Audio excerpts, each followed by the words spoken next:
Tuko na Chief of Staff Bwana Ouma ako hapa.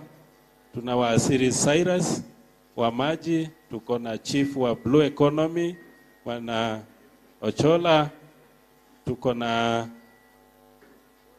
ward admins wenye wako hapa. Asante sana. Can we wave the ward admin? Asante sana, you are fully recognized. Otherwise, these are the representative and I guess others are joining you. Now, I want to invite our governor to come and officially welcome you to Migori County, Bwana CS. Karibu, Your Excellency.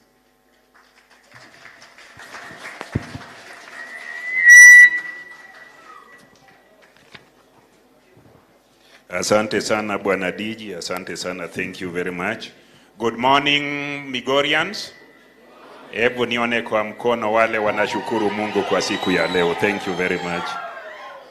The Cabinet Secretary, my very good friend and fellow Migorian, CPA Mbadi Nyang, karibu hapa Migori County. Our very own Principal Secretary, Bwana Odede Wagunda, ama Wagunda Odede, County Commissioner, fellow leaders who are here, wafanyibiashara, vijana, bunge letu la wananchi, bunge la jimbo hili na waheshimiwa wenzangu, speaker, wafanyibiashara wote. The Cabinet Secretary, I want to take this opportunity to officially welcome you to Migori County and appreciate the fact that you have convened or requested the people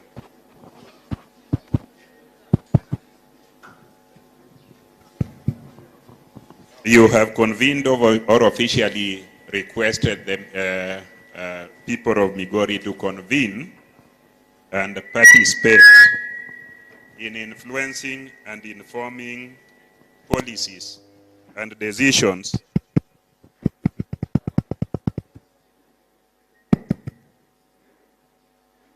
you can pass that information to your colleague Waziri Wandai that power is very unstable in Migori County. It is always on and off, and it's not possible to grow our economy that way. So I want to appreciate you for convening us so that the people of Migori, pursuant to the Constitution of Kenya, participate in policy and decision making in matters that are important to them. Today is your day and our day. Mimi kama kiongozi hapa Migori County, I am always with these people. We are always working together. We are always trying to grow our economy. But not many of them who are here today get the opportunity to see you, or speak to you, and influence your policy. I will therefore not take the longest time talking about things that we ordinarily talk about. I just want to say three things. The economy of Migori is founded on the pillar of blue economy, which is the lake. It is founded on agriculture, including livestock keeping. Every week, hapa Migori County, we have livestock that are sold in our local markets, amounting to 7,420 every week. In fact, we are one county that can host tannery, skin and hides na vitu kama hivyo hapa Migori County. All the way from Kuria to Nyatike, we supply livestock to Homa Bay, Kisumu. We have the deepest part of the lake, although our shore is not very large, but we have a very deep part. We are happy that the national government, in partnership with the county, is looking at the possibility of the harbor and lake transport. But more, we request more to be done about it. We have not achieved our full potential about the lake. In Migori County, we have minerals. Tuko na many minerals in Nyatike, in Kuria East, in Kuria West, in Suna East, in Awendo, in Suna West, in Suna East, in Awendo, and in Rongo, we have gold and other minerals. Bwana Waziri, we still need engagement between the county government, national government, and the people of Migori so that we make the best out of the minerals in Migori County. Sitaki kusema mengi. I know there is a topic you will speak to which is called privatization, but my experience tells me that when government privatizes, for instance, when we allow the private sector to run our institutions, they run them very well, we know. But private sector never invests in virgin areas. Ukiuliza private sector, iende sehemu fulani hapa Kuria, and government has not ventured anywhere there. Ukiuliza private sector, iende Nyatike, haitaenda. So as we privatize public institutions that we have, we want more government investment as startups. Wananchi kama sisi, ukisema tujenge kiwanda kikubwa hapa Migori County, ni vigumu sana wananchi kufanya. Tumejenga sehemu inaitwa county aggregation in an area here, but we still need the government, the national government, to come and take the lead because the private sector people are shy. Tuko na kiwanda ambayo county ilijenga in partnership with the European Union. It is for sweet potatoes. It is a very nice place here in Korea, but the private sector is still afraid of coming there. Our very good kiwanda ya mango, we have a mango processing factory. There is demand, but the private sector is afraid of coming there. So the point I'm making, and this is the last point, as government agrees that government is not efficient in running business, government is efficient and courageous in starting businesses. Tangia serikali yanze Sony in this part of Nyanza, the plan for Sony was started in 1967, implemented in 1978. No other plant imeletwa hapa Migori County. Government is encouraged to privatize whatever it wants to privatize, but bring government investments back to Migori. Migori is ready for that. When the investment grows, and it now requires efficiency, when it has employed everybody in Migori and encouraged other investments, we will be available to buy shares in it as the people of Migori. Kwa hayo machache, allow me now to invite you to set for us and tell us here. Lakini wakati unakuja hapa Migori wamekutambua na wanafahamu treasury is here, na leo ni siku ya soko.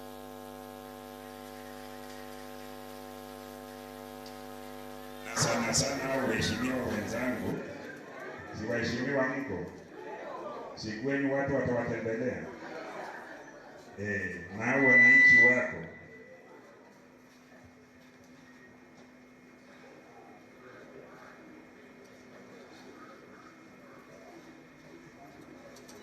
I am being advised that the CS does not want to speak twice, but I was requesting the CS just to come and greet us, alafu tukae tu pale chini. Yeye ataongea baadaye. CS, ukikubali, tunajua ni mwanasiasa, ukisimama hapa kila sehemu mwili ya watu wa Migori itajua uko wapi. Sasa tusimame wote. CS aseme hii meeting ni sawasawa, alafu tukae.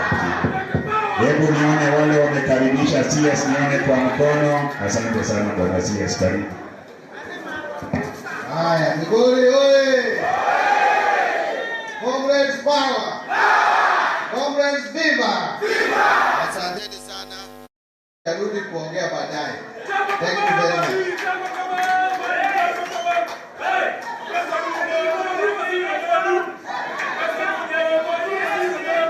Thank you. Body power.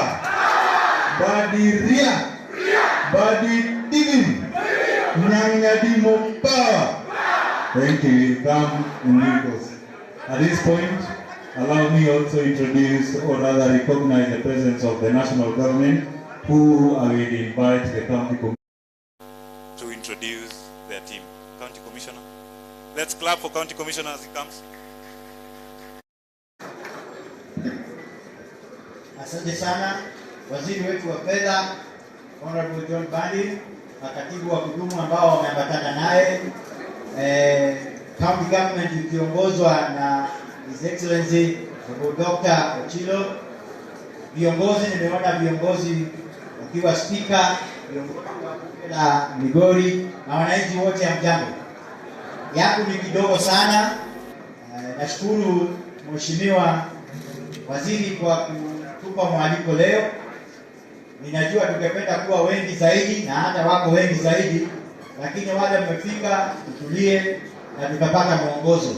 Yangu ni kuwatambulisha tu wafanyikazi wa national government ambao wako hapa. Kamati yetu ya usalama, sijui wako upande gani. DCCs, tusimame mahali ambapo waziri anaweza kutuona hata kama ni hapa. We want to recognize all of you. Nataka kuwatambulisha hapa mbele machifu wale wote wamekuja. CPC wengine tu hiyo kamati ya juu, tuangalie mbele. Asante sana. Huyu ni DCC wa Suna West. Hii maeneo tuko ni Suna West. Ameandamana na chiefs na ACCs wake. Ukirudi mwambie mkubwa timu yake iko gangari vile unavyoiona. Unaweza kusaluti na kuketi. Haya. Kamati ndio sifanyi kazi peke yangu. Nina wanaume wawili pale. Katika security ya tutafuti sana gender balance. Maana unaweza kutoipata sehemu zingine. Kwa hivyo usiulize kwa nini ni wanaume tupu. Huyo unamuona hapo Bwana Chebigi anasimamia National Police Service, anayefuata Bwana Msungu anasimamia AP, komandi yote ya AP. Asante waziri. Yangu ni hayo tu. Sijui kama kuna mtu mwingine asicheka hapa. Yule analipo kupitia national government. Tumutambulishe. Sawa basi. Wacha sisi tuketi tupatie waziri nafasi. Thank you so much. Hold it down.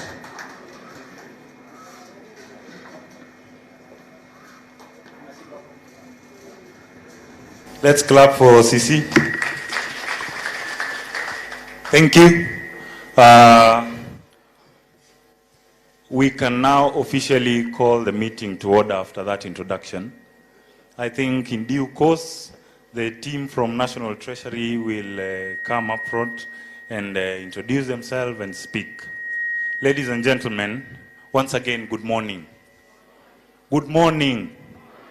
Waziri is here, Governor is here, Deputy Governor is here. Let's talk. Good morning. Thank you. My name is Ougo Sam. I am the Secretary General under the Youth Wing for Waziri. We will also introduce ourselves in due course. Why are we here? Let's context set. Waziri is here to listen to the people. He is here not to talk to you, but to listen to that which you have to say. And our main agenda is coined around privatization. You might ask yourself what privatization is, how is it impactful to you as a Kenyan citizen, as a Kenyan youth. So I think this deliberation will be of importance to us all as we journey through the fiscal year 2026-2027. So at this point, I'd like to welcome the people sat in front. If you see how we've set out ourselves, it is the people that are sitting in front, and the governor and waziri are listening to them. So we have representative from the business community, we have representative from Bunge la Wananchi, and then we have the young tax. Comrades, power. Comrades, power. Comrades, Ria. Comrades, Tibim. I will highly recognize your presence when the time is right. At this point, allow me welcome the business community. That is Peter Orimbo, who will briefly talk on behalf of that sector. Thank you. Let's clap for him.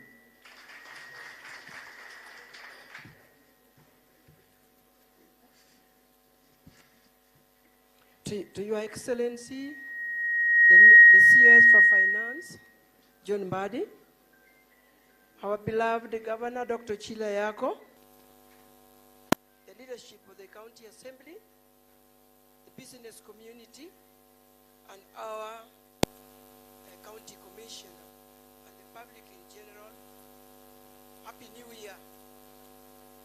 Good morning. Yes, you must be happy, and I want to tell you that our CS, we are very much excited as the business community to have you here today, which to me I think is the first time that we are seeing the government coming down to seek the decision and the mandate of people on the ground. Is it not so? So there, our CS, allow me to call you Waziri, I'm comfortable with that. Waziri Affair, Waziri, we are so happy to be with you here today.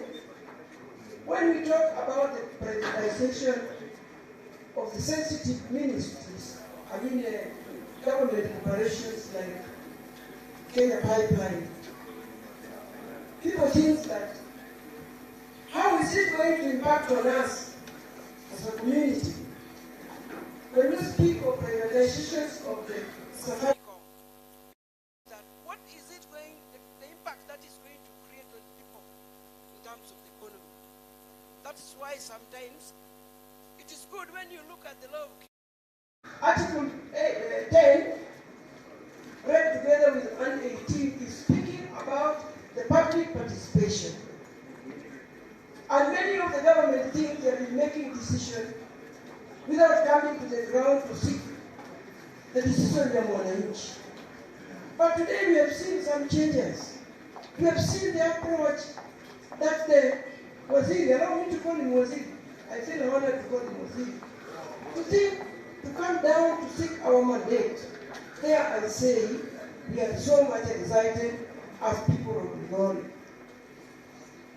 When you look at what is driving the economy of Kenya, the private sector, we have seen many state corporations which have not been making profit. And the government has been pumping money on them.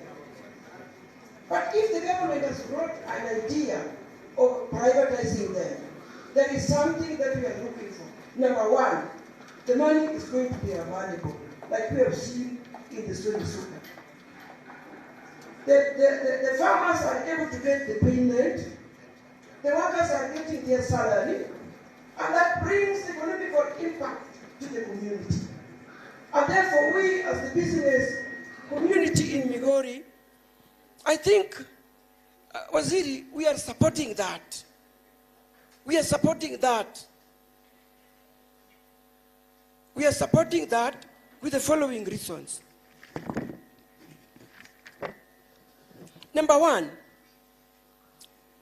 coming down the way you come is also giving us a wider focus on the democracy, where the government is for the people. We can see that one. Second to that, it demonstrates good governance. When we sit here together, you take our mandate. The population feels that they are honored. So whatever is done, it is a people-driven. And that is the focus. And that is the dream of every person. It also brings the accountability. In what way? When the privatization is done in a good way in this sense that the bidding is done competitively, not selectively, so that whoever wins the tender, we feel that that is in a fair way. Another thing is that involving the local people, we are very much happy if the Kenyan people can be able to run it. But if the financial capability may not favor them, but let our people also be incorporated in the board of directors, that is who will benefit, because the interest of Wananchi will be catered for. I've spoke of the community input which you have come, and today I'm not going to talk much because we have got our CS. CS, I want to tell you 3 things. Number 1, we have been having leaders, but I want to tell you that you are a little bit exceptional. On what way? You are saturating the people. We hear Mbadi, and a woman was telling me yesterday, nikisa mtoto kiume tasema Mbadi. Are you getting? Yeah, I tell you that. We love you because you love us. Lastly, as I'm going to sit down, I've seen the warning bell is here. We as Migorian people, we embrace the broad-based government where Baba left us. We embrace it. Reasons: 1, since the broad-based ilinyanyusha hapa kama kakakoth. Kaka nokele kakakoth winjo. Kote aktithi dhulbudonge. Kaka nokele kakakoth. One kaka jubiasara sahi. Hakuna mtu anaenda kwa street. Nobody is going to the street. We are satisfied. In conclusion, we will support our CS. We will support the government. But one thing, as I sit down, CS, one thing as I sit down, I want to take your attention. Number 1,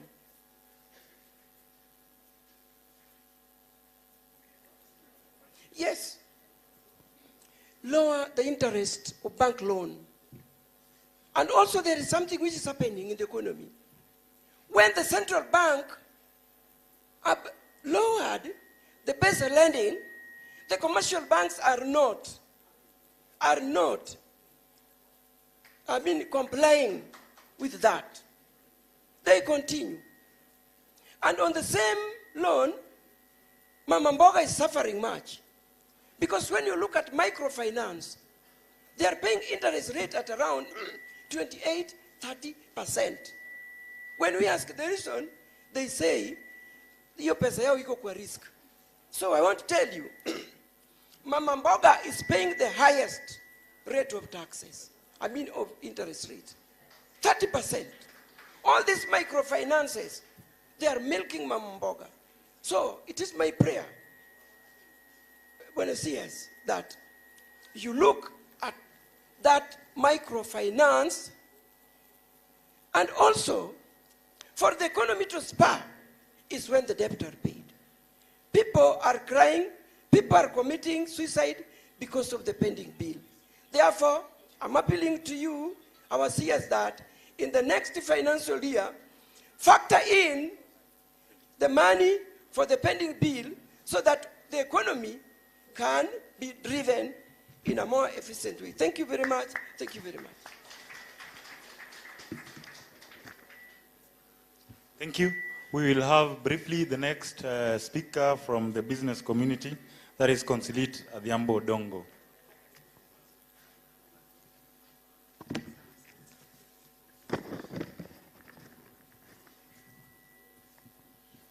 To our CS Treasury John Mbadi, PS Cyril Wagunda, His Excellency Ochilo Mbogayako, County Commissioner, County Assembly President, and Bunge la Wananchi, business community, and students.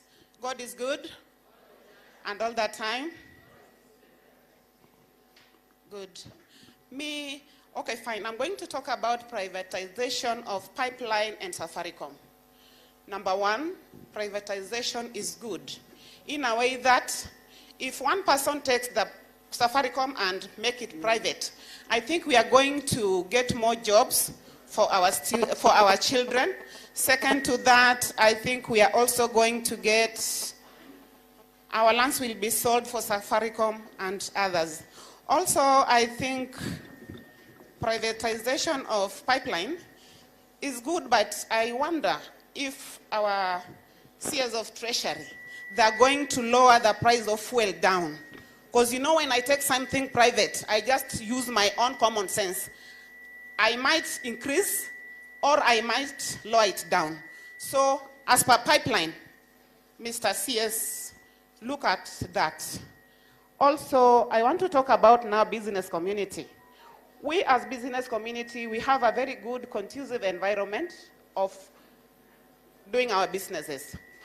Okay, more so, let me thank His Excellency, our Governor, for building for us the market, even though it has not been given to us, but let me congratulate him for doing that.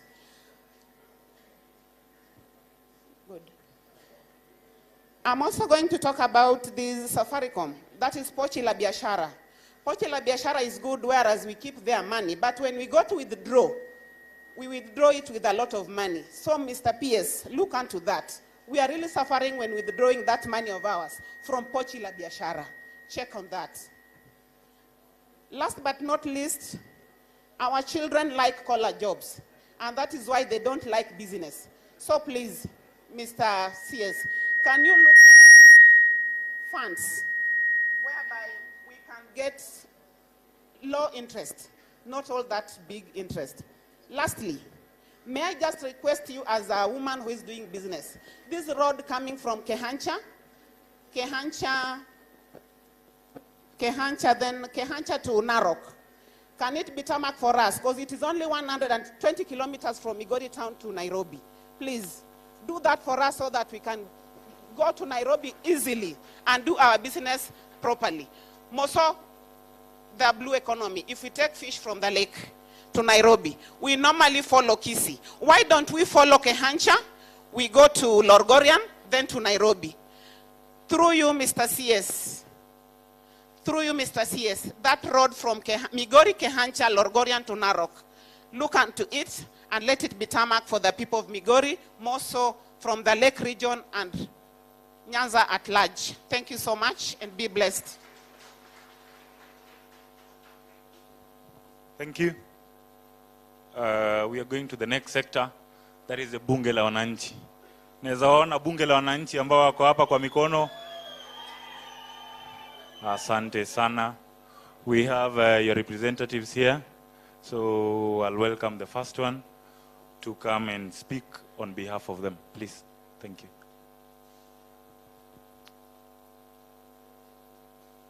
Let's clap as he comes.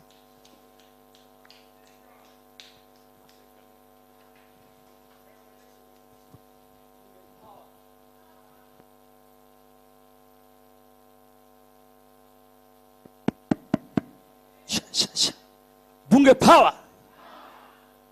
Your Excellency, to the CS, Honorable John Mbadi Ngongo, we love you, our CS, because you are always with us.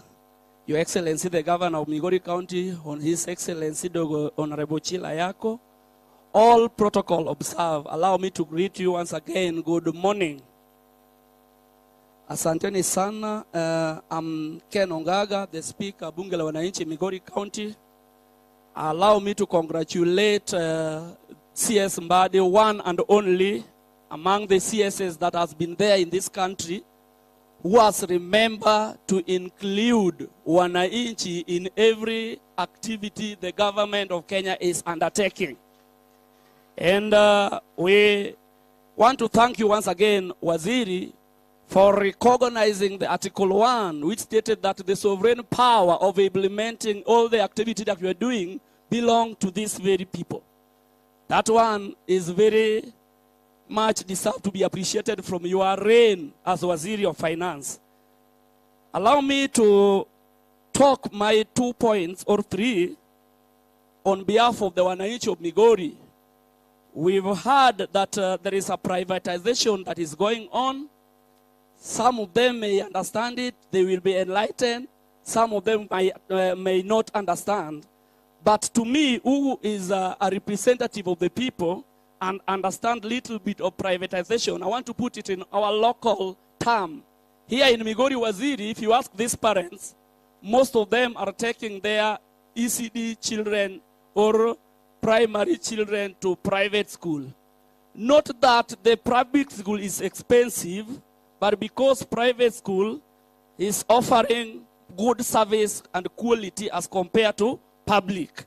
So private sector has good efficiency in service delivery. That's why the parents are ready to sacrifice the high cost of paying fee and taking them to private. But the question that will be addressed, because you are here today, is why yet the government have better civil servant and well paid. What is the cause of alarm of privatization? I want to understand, and the wananchi want to understand. Number two, if it is about affordability, I think the government sector as the one is easily affordable. Why going to private way? Could it be that we cannot deliver the efficient service to our people? We need to understand. Lastly, I heard about the Safaricom. How is the secrecy of our information going to be considered in the privatization that is ongoing? Because information carry a lot of our secret. I may be chatting with someone's wife that is in the information. How is that information going to be kept in secret? And my last comment, Waziri, now that my chairman wants to speak everything, what is a replacement mechanism now that you are taking everything to private? Sony here was taken private, pipeline private, and Safaricom private. What is the replacement mechanism where we are now going to say government, government? Waziri, this is now out of privatization, but it's a concern, as I conclude. In Kenya, when I was born, I was told that education is a basic need. If education is a basic need, Waziri, why hiking or raising the fee of university of college and colleges? Why can't we waive this fee down and we collect all the money being wasted outside so that we can affordable fee at university? Thank you. Asanteni sana. Mungu abariki. Thank you. Thank you.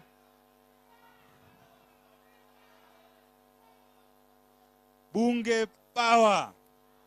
Thank you. We will welcome the next speaker, who I think is their chair. Thomas Onyango. Let's clap.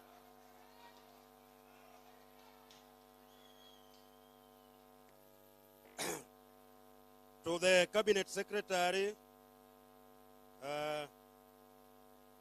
Honorable John Bade, we normally call you in our Bunge Nyang. And when we say Nyang, we normally say Reswa. Nyang, Nyang, that is our motto. And His Excellency, the Governor, Dr. Chilayako, the Governor of Migori County, Pendra Chelwioke, the PS who are here, His Excellency, the Deputy Governor, we normally call you Nyadundo Mamuel, the Speaker of County Assembly, Wodesona, the County Commissioner, MCAs, and all protocol of subs. Good morning. My names are Thomas Ojuang Onyango. I'm being known by Onyango Japolo. Onyango Japolo is the chairman of Bunge la Wananchi. Bunge power! Bunge power! Though it is not political today, and we Bunge la Wananchi, our movement is power.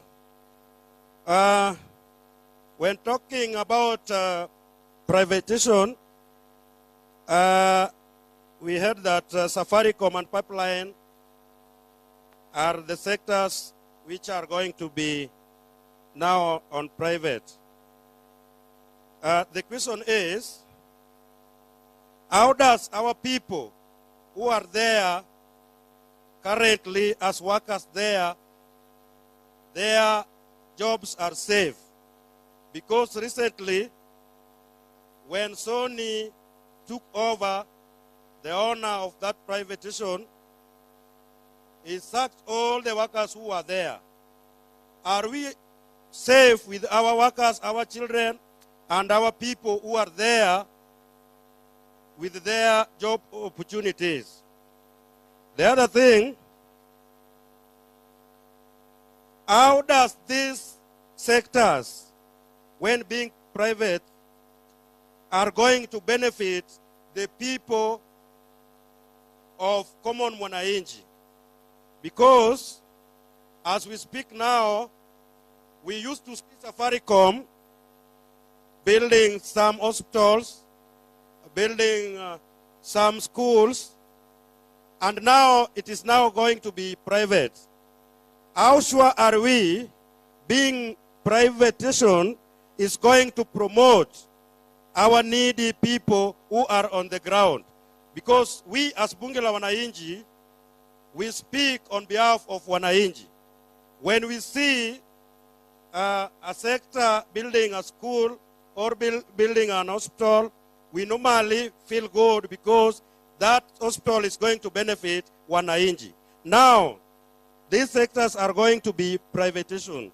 How does it going to promote the local Mwananchi? The other thing,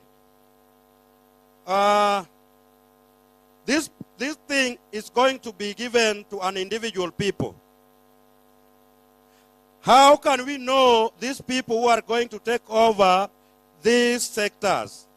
We can agree as Wananchi, we want this thing to be privatization. But maybe this thing is going to be on one community.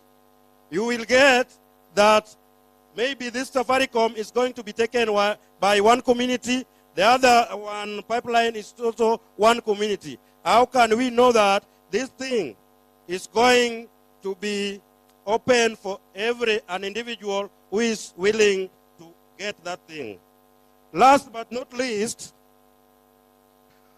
on your budget of 2025-2026,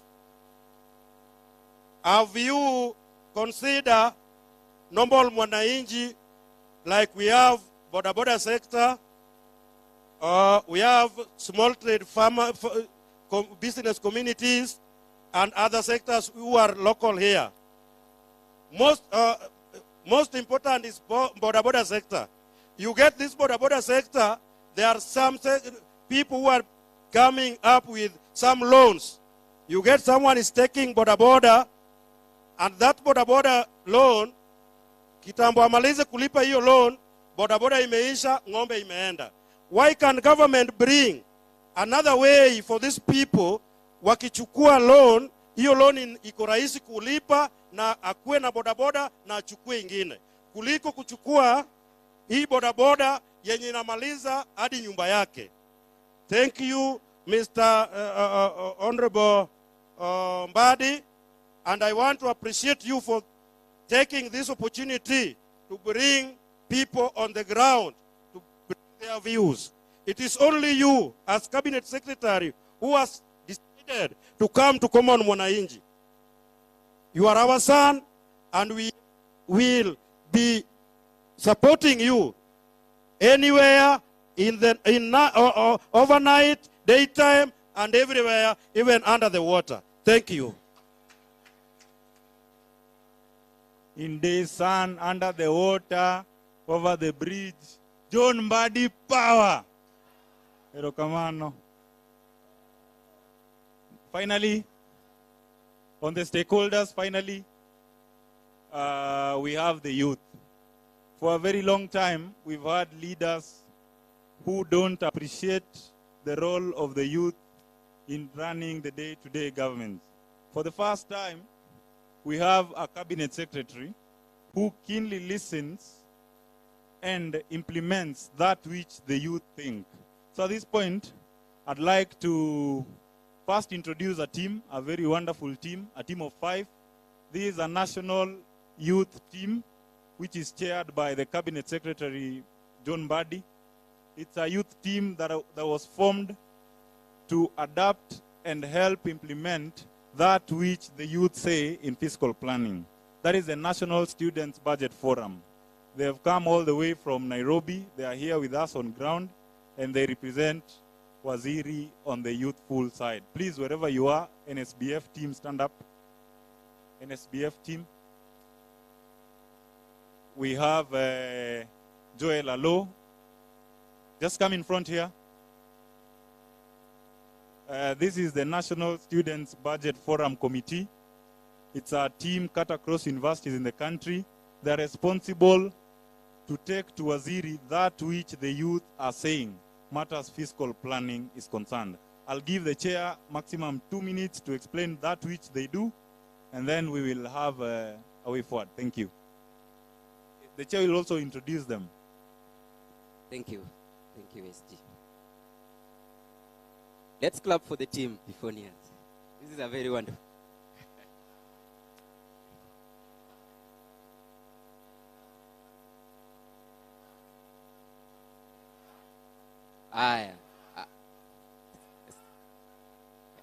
Aya.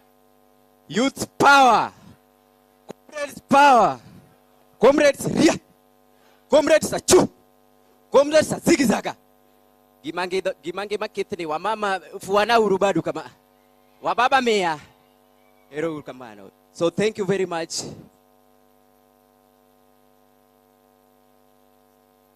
Thank you very much to FCPA Waziri John Mbadi, to Governor Ochila Yako Pindra, 2-term. I'm very grateful to be here. Na mimi nawashukuru sana na wananchi wote. Amjambo. Wamama hai. Leo ni siku ya soko jamani, waziri hajasikia. Wamama hai. Wamama chumvi. Aya. So with me today nimetembea na timu sana. Tumetoka all the way from Nairobi. We are the youths who are under the umbrella of Waziri FCPA John Mbadi. We are under probation. Now if you look at this youth, is a very strong team. So I'll start with this vice lady here. She's called Quinta. She's my vice. And then I have a Lo, Joel. She is our national coordinator. He is our national coordinator, sorry. And then we have our SG Samo Ugo here. He's our spokesman. And then we have our lead secretariat who is somewhere. Bado anatembea hapa na pale. Anaitwa Solomon Obade. With me, I'm Okech Solomon. Mimi ni wa hapa Omabei. Na nimeshukuru sana kukuja hapa Migori. We are working in each and every region on matters of youth's voice, on matter budget planning of 2026-2027. We are really, we started this journey in Nairobi on 10th last year, and it is a journey that is going to all the regions in Kenya. FCPA is really supporting the youths. Youths wangapi wako na Mbadi hapa? Youths wangapi wako na Mbadi? Asanteni. So this thing, FCPA is the one who is really focusing it to bring it to mashinani. Sisi tunashukuru sana Mbadi. On privatization agenda, ningependa tu kitu moja uelezee youths. Kama chairman wa youths, najua watataka kunisikiza tena kidogo kwa hiyo maneno nisipoiongelea. On the privatization agenda, we understand that there is almost upwards of 100 billion that will be generated on this privatizations agenda, on the privatization of these companies. How will this privatization help in paying our debts? And these revenues generated, how will it help the youths mostly? Because we have the Nyota that is really helping us. What is the treasury and the government of Kenya focused in this almost 100 plus billion that is going to be generated in the privatization agenda? Asanteni sana, Mungu wabariki na muwe na siku njema. Thank you.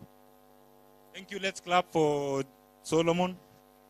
At this point, I want to welcome 2 of the representative student leaders of these institutions. We are here today, who will briefly introduce themselves and also welcome us from where the principal left. Oching Rose and Okelo Isaac. Just come forward, both of you.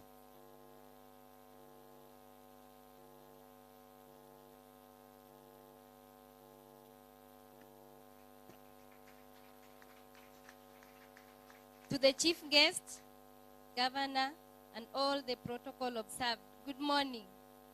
Good morning. My name is Rose Ochieng, Chair Lady Migori TTC. I take this opportunity to welcome all of you and feel at Migori TTC.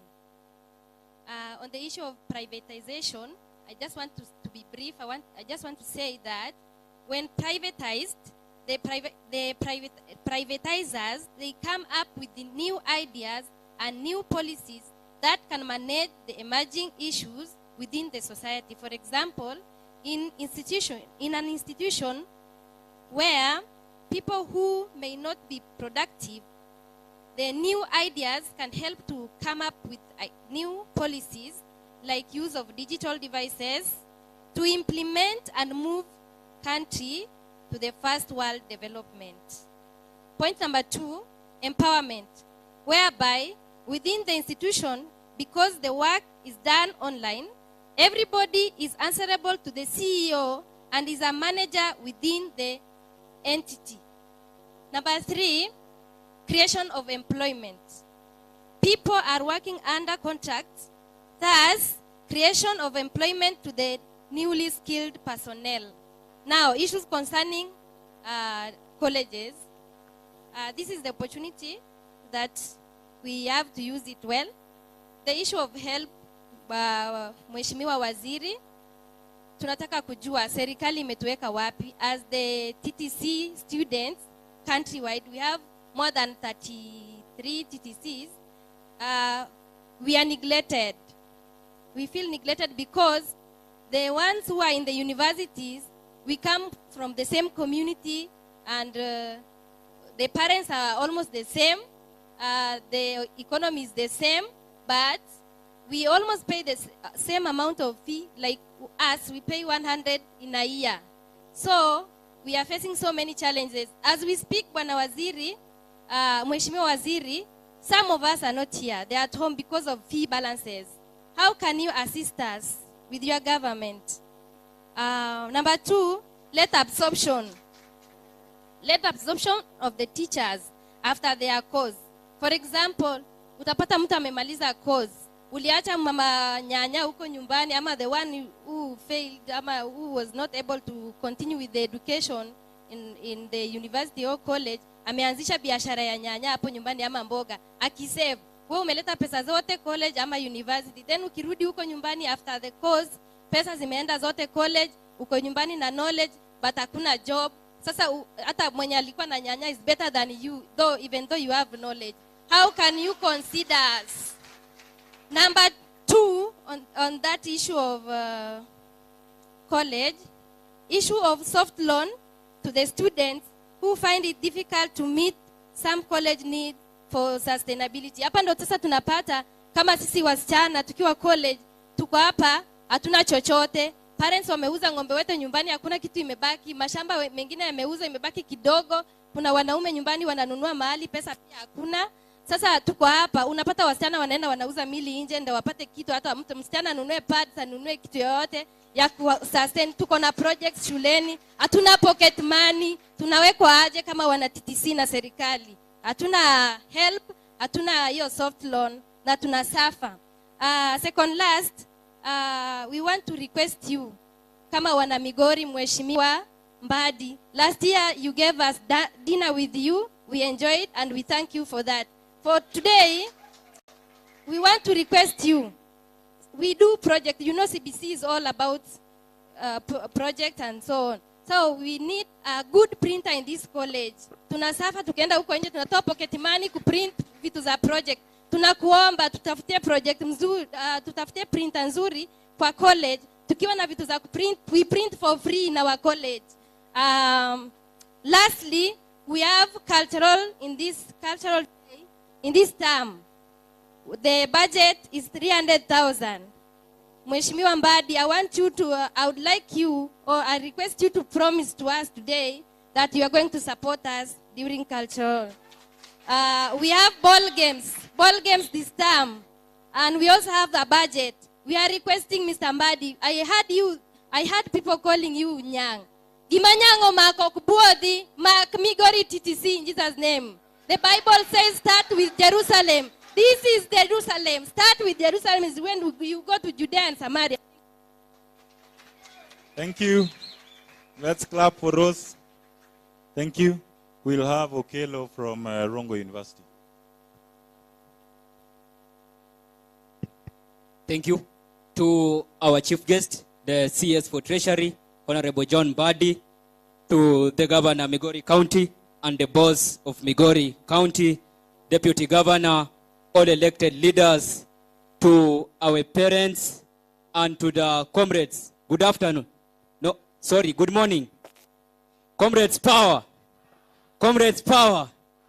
So I want to take this opportunity first to appreciate Honorable John Badi for allowing us to engage ourselves in this privatization participation for the national government. And whenever I hear about privatization, what rings into my mind is the government now reducing or transferring its ownership and control of public enterprise to private investors. Then the question comes, after privatizing these public parastatals, how are they going to impact a Kenyan government person, or rather a Kenyan graduate who is soon going to come out of this university outside there, loitering around Nairobi streets, all the streets in Kenya, seeking for job opportunity? Then I may say privatization, in one way or the other, it may have strengths and it may have weakness. But based on my arguments, my argument will measure on weakness. The weakness are, once we privatize these things, more so, let me base on the Kenya Pipeline Company. For about some years, we've seen many of the petrol stations loaded, lacking fuel. But if today we prioritize this thing, the first thing will be raise fuel prices, increasing to transport fares, food prices, and the cost of living for students. We understand for a country to run, fuel must be considered a first priority. There is some foodstuff which travel all the way from the various parts of the country, and we should consider this so that we should not bring a burden to some of our students. Number two, job losses. We prioritize today the public parastatals. Many of our Kenyans are going to lose jobs. For instance, when the Sony Sugar was privatized, many of the locals, they lost their jobs. They went back into the village. They have students to take to school. So if you deny somebody a job, how is he going to manage for the family that he or she has back at home? We should consider that as the government before we move on. Then, Honorable John Badi, I have some alternative for privatization. As much as is present as a solution to inefficiency and corruption, it's not the only option. It's not the only option. What we should focus on as a government, we have very qualified graduates, very qualified people in this nation. What we should do is strengthen corporate governance and professional managers. We should go back to the villages, look for these professionals who can be good managers, rather than appointing qualified profession instead of the politician. We find many of our government sometimes it looks into the politician more than the qualified people. So we should strengthen corporate governance and professional managers. We should also have, we should rather have the public-private partnership, whereby we don't sell it fully, but we can privatize with them partially. This will help the government maybe to have some forces and some powers over some laws. Then lastly, when I wind up, is that in conclusion, the government should focus in reforming the management, eliminating corruption in these parastatals so that they can move, introduce commercials, and even foster strategic with private sectors. Then lastly, now when it comes to matters, budget and processing. Honorable John Badi, I understand you are the CS Cabinet Secretary. And under your dockets, you look into every sector to ensure that every Kenyan benefit from your docket. This is a humble request from the comrades that through your docket, through your powers, Honorable Badi, you should conduct campus-based budget process so that you can accommodate all these students to come and at least say whatever they have, matters concerning the increased help allocation, reduction of tuition fees in these universities, and expansion of internship standards. Many of us are now moving out, but the internship are still the same. Kindly, Honorable John Badi, if you can have a look into it, then you do whatever I proposed on behalf of many comrades in Kenya. We'll appreciate. Thank you very much. My name is Isaac Okello. Isaac Okello is a student leader from Rongo University, serving as the Secretary General. God bless you. God bless Kenya. Thank you, thank you, thank you. I think I can help answer Gabriel a little bit. The sole work of National Students Budget Forum, formed by Honorable John Mbadi, is to incisively look at the issues you've just raised. So once again, Solomon, you can stand up. Comrades, this is the chair of National Students Budget Forum. Issues around help, how our voices going to make it in the next financial budget. We are doing a report across the regions chaired by him. So see him before the day ends. Thank you. On that note, those who are representatives from this institution, we also have youths across different institutions in the county. So I'll give maximum 2, and then we will go back to National Treasury.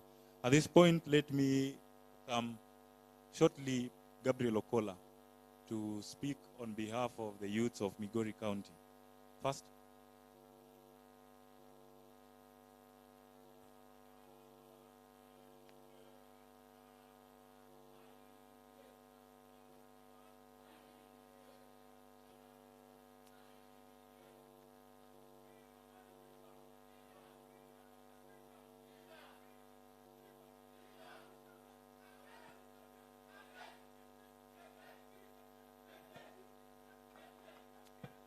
Aya. Wanabunge mpo? Wanabunge Wanabunge. Comrades power. Comrades ria. You know the power of comrades is the second powerful power after that of the Holy Spirit. And so you must say it with vigor, zeal, and energy. Comrades, Tibim. Thank you so much. My name is Gabriel Okola. A believer of Jesus Christ as my personal savior. A believer of Waziri John Badi as my kingpin. A believer of my governor Uchila Yako. And a believer of my MCA Mheshimiwa Brian Osodo. I am standing here to do a noble duty. First, as a representative of all the students in the entire world, but more specifically in Kenya and here in Migori County. I am here to give a honest opinion. But first, before then, I want to thank Waziri John Badi. Since independence, Kenya has had over 15 ministers of finance. But he is the first CS Treasury who has seen it wise to engage the young population. As it is known, as the young people, we are over 75% of the total population. But over and over again, we are always being left behind in terms and matters of public decisions and matters that can develop our country as a whole. And today I'm here to give you our gratitude as a young people, Waziri, and please continue working with us, and we want to assure you that we will also work with you, we will sit with you. The only thing that we will not do is to sleep with you. Comrades power.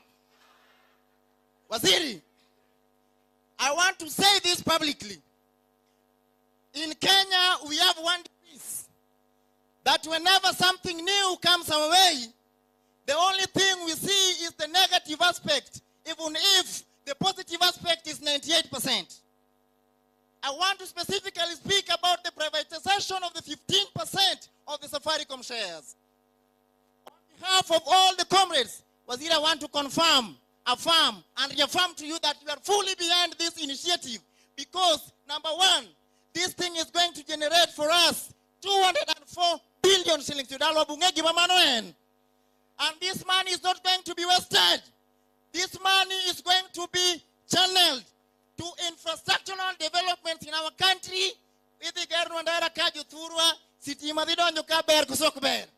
And then somebody is walking from one place to another telling you,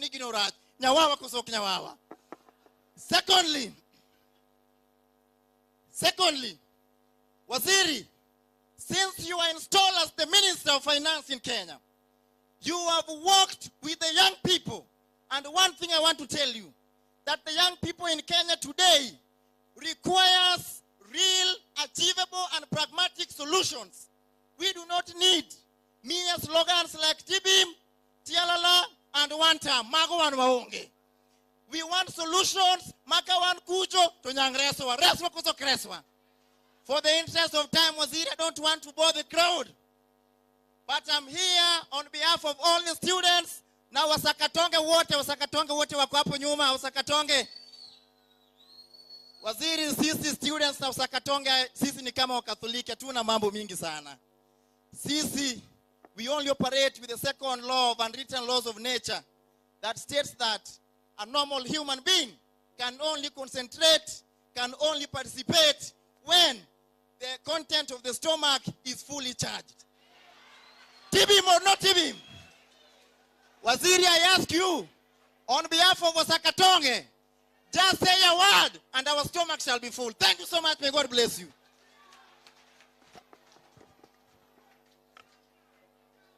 Mbadi kipenzi chetu, hatutamuacha milele. Mbadi kipenzi chetu, hatutamuacha milele. Let me welcome Aaron Odhiambo to finalize on that sector.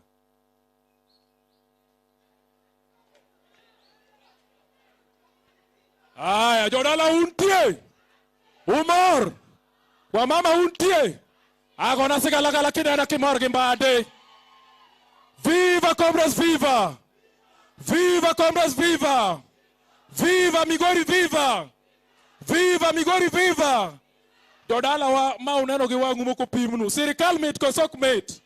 Mai mapodi ko nana di opposition. Mana e piny moro Kenya ka. Ya pam na serikal.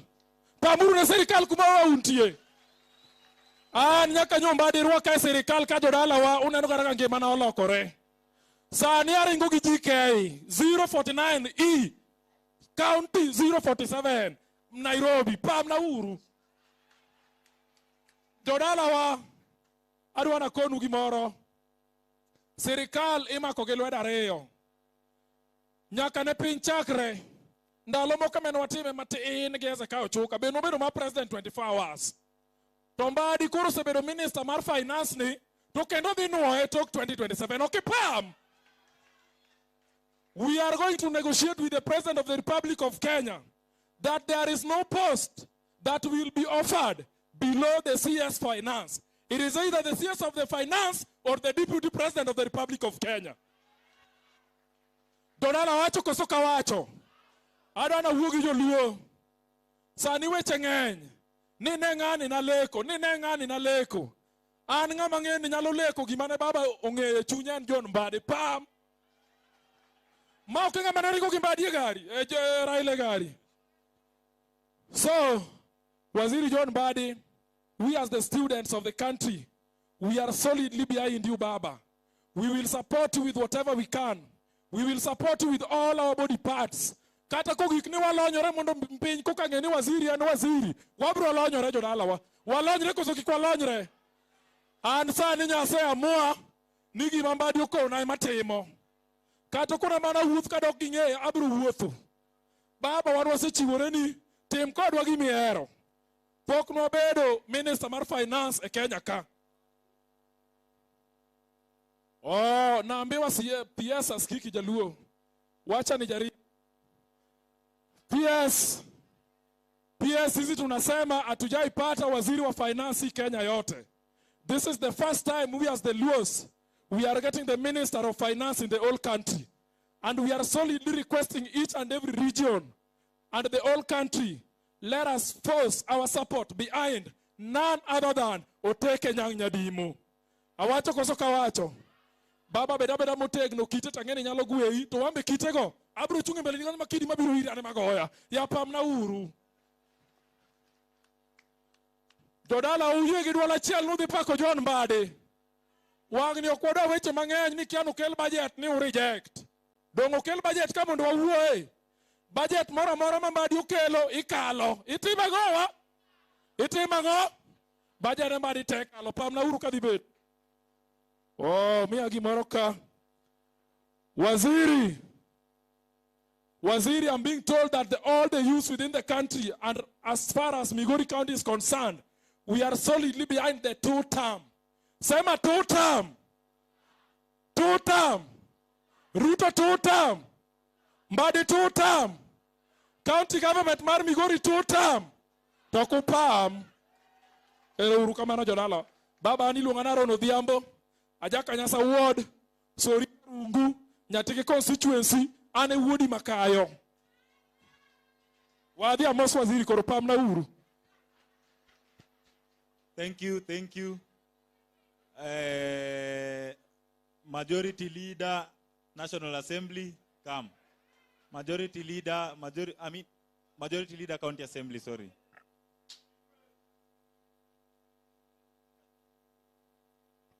Thank you very much. Hey. Have the CS of the whole of this country with us here. Broad-based bear kosok bear. Nyinge luongo ni Ken Ouma, ane majority leader ma Migori County. I want to tell you that this is the way to go. With this rare opportunity, you'll allow me, Bwana CS, to invite 3 or so of my colleagues who can then talk to privatization. Thereafter, I'll invite my speaker. And in that order, allow me invite Mheshimiwa Mamba 1 minute. We talk to privatization. Thank you. Our Waziri, Mheshimiwa John Mbadi, all protocol observed. My name is Honorable Jojo Mamba, member of Migori County Assembly, serving my 3rd term. Waziri, I'm very glad to be here. And the agenda of today is properly and clearly stated here. The other time, Waziri, and why I think we really need to support the government initiative on this issue of privatization. Privatization, wananchi, increases efficiency. But there's an issue, Waziri, you will even come in and address. Because the time we have privatization of our companies done, the government will continue getting profit out of which. Good example is Sony here. I want to confirm to you that Sony is now going to do a good job for the people around here. But Waziri, you must come in on some of these things. Like now, Sony has been privatized and some companies dealing with it. The other day, all the employees of Sony were sent home. That they are starting a new recruitment of the people that they want to work with, which is okay. But please, Waziri, come in so that when recruitment is done, good percentage of our people are absorbed from this vicinity so that we don't again transport the job opportunities to some people who are from nowhere. You know, they are from somewhere, of course. But it is very wrong, Waziri, if 70% of the people that are going to work in Sony are again imported from other countries to come and fill the position of our people. Ya mwisho. So, because we are many here. Ya mwisho, Waziri.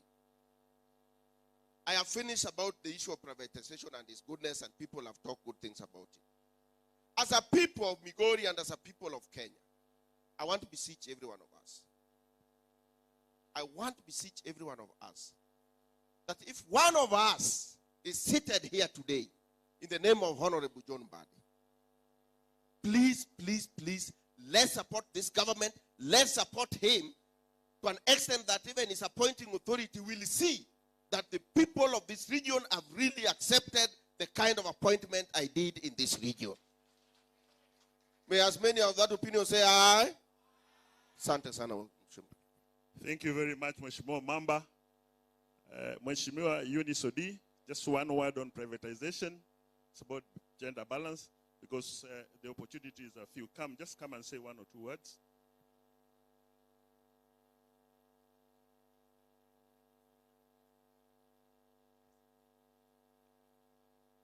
Thank you so much to Waziri, my speaker, members of County Assembly, PS, and the protocol observed. Good morning. Morning. I'll be as brief as possible. I want to take this opportunity to thank Waziri for taking his time to visit Migori, to listen to the opinions of the people. Wanasema tusikize ground. This is now the ground, Waziri, that you want to listen, and I believe you'll take the feedback back. On privatization, sorry. I will not dwell much on it because a lot has been said by my colleagues. Just like what a comrade said here, you take a learner to a private school with an aim of getting quality education. And that is why we are now privatizing our parastatals and the sectors, so that whatever the company was not able to produce, now the private partners or the private organization can now generate more income. Omamba has given a very good example in Sony. The production in Sony is now at par. Farmers are now being paid in time. The work is in progress, but there are challenges. So these are the challenges that, Waziri, we are calling you to come and help us address. Anything that has a merit must also have a demerit. So we will not only celebrate the privatization of these institutions, but we also have to look keenly into the demerits. If the demerits supersede merits, then we'll have the way, the other option to take. But I believe what you are doing as a FCPA, you've analyzed it, you've gone through it, and you understand it better. Finally, because I don't want to exhaust much, let us look into our education sectors. And I've heard what our comrades, our learners have brought here. It's a concern. Waziri was in Kisumu Poly a week ago. It's terrible. The learners there are crying. The help is not coming. The scholars were, the budget for the scholarship, I'm told, was reduced to 0. And so these learners are suffering. Like now, they are saying close to a financial year, they have not remitted the help loan or the scholarship. Watoto wanahangaika, most of them are home, and it's so frustrating. And I believe with your capability, you are going to do much. Thank you for supporting Migori, for supporting the Luos, for supporting the entire country, and continue the same spirit. Someone said here that he's confirming, affirming, and reaffirming that they'll support you. And he said they'll do everything with you except sleeping. With us, we'll even sleep with you so long as it benefits the people. Thank you so much. Thank you very much. Mheshimiwa Osewe, 1 minute. Owacho kosoko wacho. Uketa ni sleeping, uparo sleeping. Thank you, Majority Leader. Thank you, Honorable Waziri. My name is Honorable Osewe.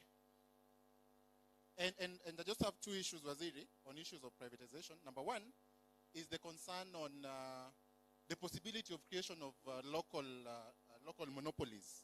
We've seen this with the sugar industry. For instance, if you haven't watched, please go and watch Morara Kebaso's presentation on the companies that were shortlisted for sugar industries, where you get a company A having shareholders A and B, A1 and B.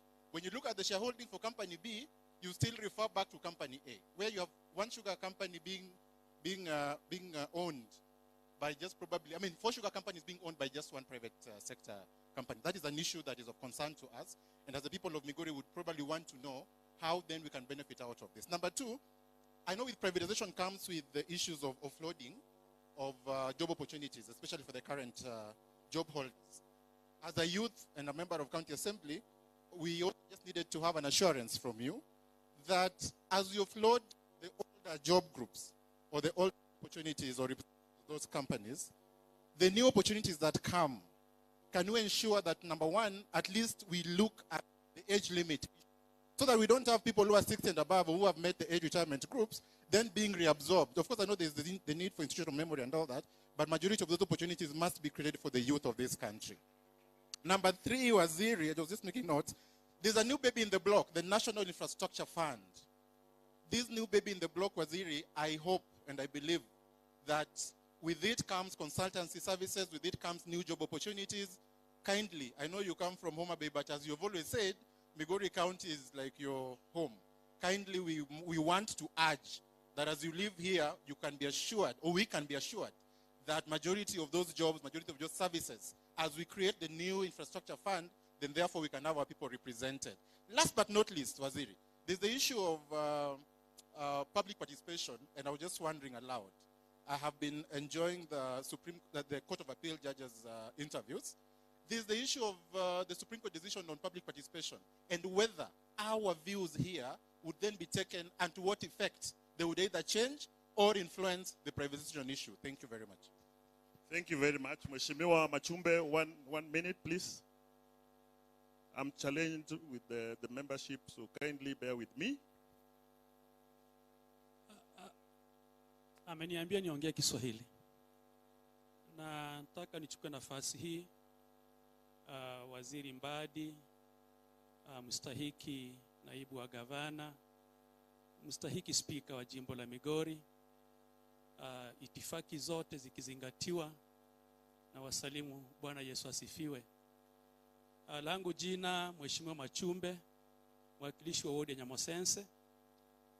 Tuko hapa kwa ujio wa Waziri Mbadi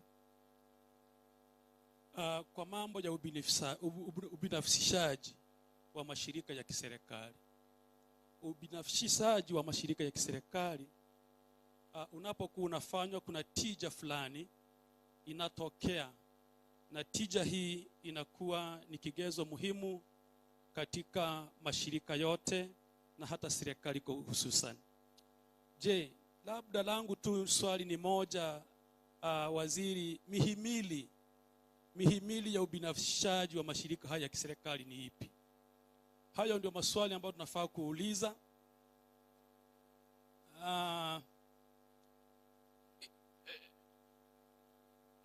Mihimili hiyo itakapokuwa imewekwa bayana, itatusaidia katika upande wa ubinafsishaji. Fauka ya kusema hayo, nimalize kwa kusema kwamba mimi niko ndani ya broad based, yani serikali pana ya mapana na marefu. Hiyo ndio serikali niko hapo. Na Waziri Mbadi, nimekupenda kwa mambo mawili ama matatu. Jambo la kwanza, unasikiza sauti ya wananchi, na ndio maana umefika hapa kusikiza sauti hizi ili zikaweze kutusaidia. Endapo ulimsikiza yule binti wa chuo hiki cha Migori, alikuwa na mambo faafu ambayo ameyaweka bayana. Jambo la kwanza alilolizingatia ni kuhusu masuala yanayowatinga kama wanadada katika masomo yao. Na je, kuna vipande mfano akahusia vipande za sodo na mambo kadhalika yanayohasibu hapa chuoni. Naomba ukayazingatie. Mwisho kabisa upande huo, amesema kwamba kuna wale wenzetu wenye vyuo vikuu wana help, lakini hawa wa vyuo vya kati hawana. Naomba kawakumbuke na wao. Kawakumbuke. Mwisho nikimaliza nataka niseme kwamba Waziri Mbadi, Mungu anapokuwa anatengeneza mambo huwa na sababu. Na nataka nishukuru Mungu kwa sababu ya baba yetu Raila, Mungu amlaze mahala pema panapostahiki wema, ni kwamba alipokuwa akiaga alipanga mambo yake. Akasema wakina Ochilo wabaki kwa county government, wakina Nyong'o wabaki kwa county government, na wewe ubaki pale national government. Na hivyo kila mtu ashikilie laini yake, wasije kukusubua pale tena national government kwamba wanataka nafasi kule juu.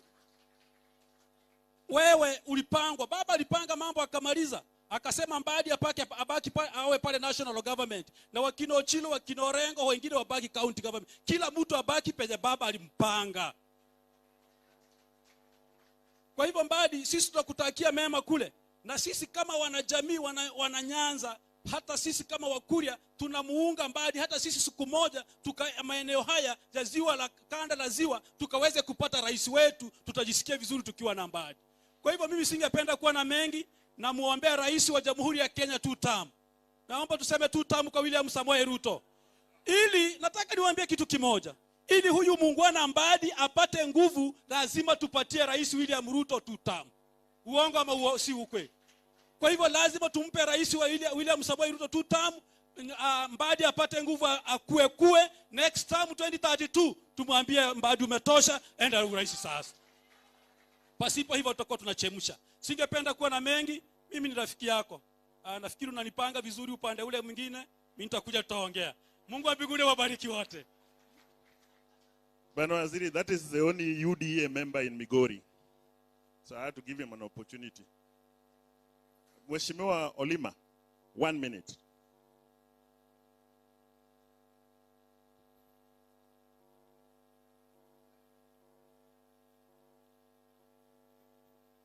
Thank you very much, Majority Leader.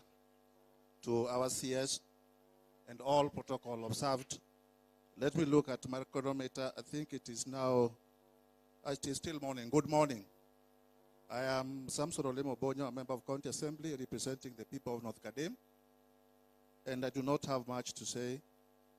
I want to first thank the CS for demonstrating that he loves the people of Migori. He's been here several times, and we don't take that one for granted. I want to say that as a strong supporter and initial supporters of the government, I want to say that there is need for us as a people of Migori to be in this government for just one reason. That this is the only government that observes the rule of law. And we are here today because they are observing the provisions of Article 10, 118, and 1. That now we are here to speak to the same government that we elected. But I have a concern that has been raised, in fact, by other speakers. And allow me to say this, Bwana CS, that as much as, yes, we have seen that we are looking for money to bridge the deficit that we have, because the people of Kenya are seriously burdened by the taxes that we are paying. And for us to be able to realize development, we must think outside the box.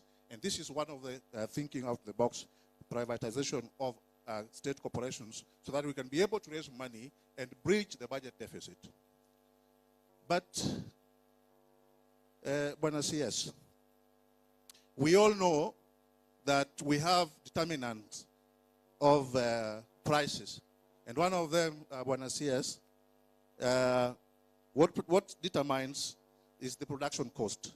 And we're all aware that for us to be able to control the production cost, we must look into the prices of electricity and other gaseous products. Bwana CS, I am concerned, having worked in a private sector for a very long time and now in public sector. Each and every private firm would want to maximize on profit making. Now that we are privatizing, it is not in the letter, but I know it is going on, it's the public domain, that we want to privatize KPC, and we know this is the organization that transports most of the gaseous products that we use, which again, therefore, would inform the cost of living. What is the legal framework we have as a government after privatizing this to ensure that we will not have unnecessary hiking of fuel prices? That is one. Two, does this, what we're discussing here today, have an end?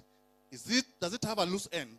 Today we are talking about Safaricom and KPC. Are we going to talk about Kenya Power tomorrow? Because all these ones are state corporations. If we don't have a loose end, Bwana CS, then are we not in danger once we've given them out to the private entities?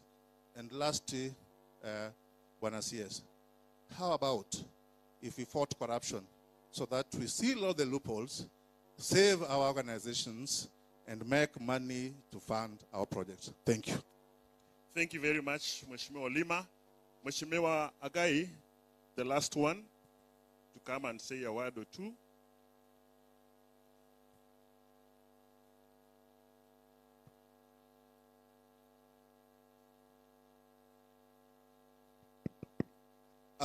Thank you, Waziri.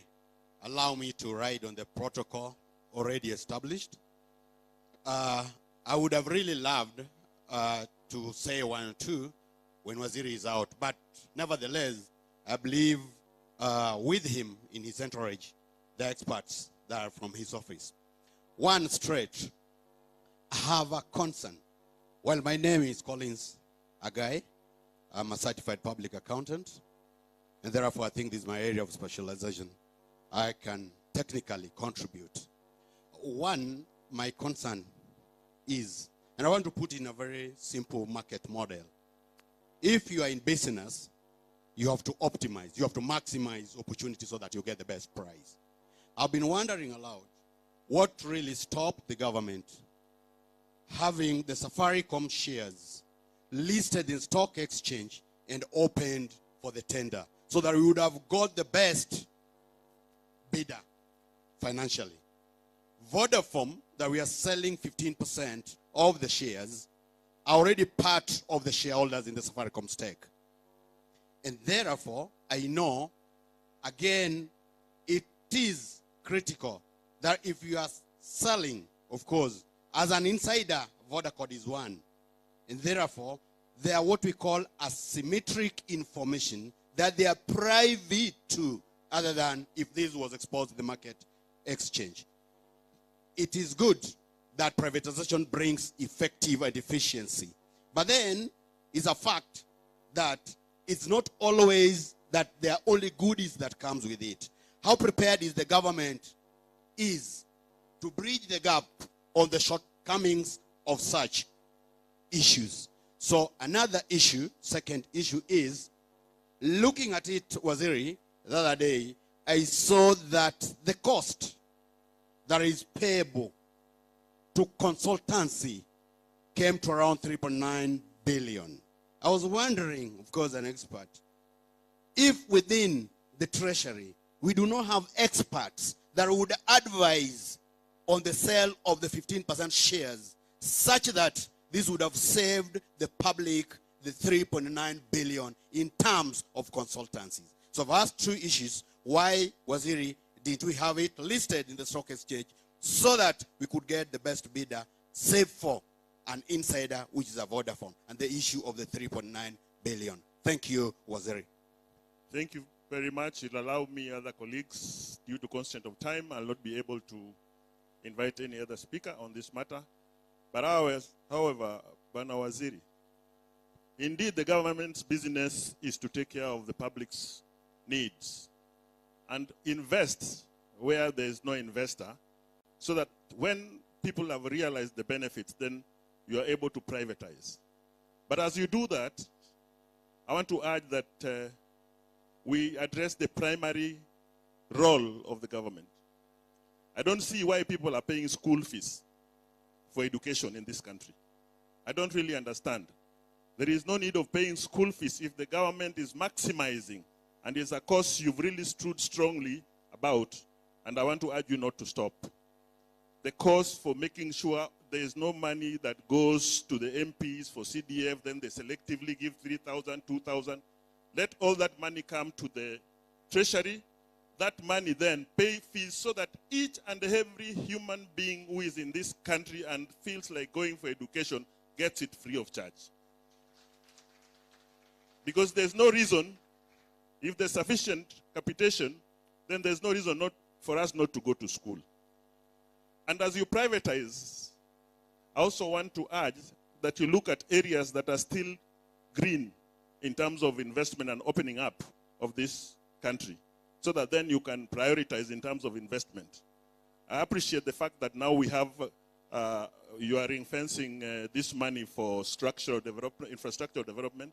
Let's also ring-fence for education, so that then we'll be able to address that key component of development in society. With those many remarks, I want to once again appreciate you, Bwana CS.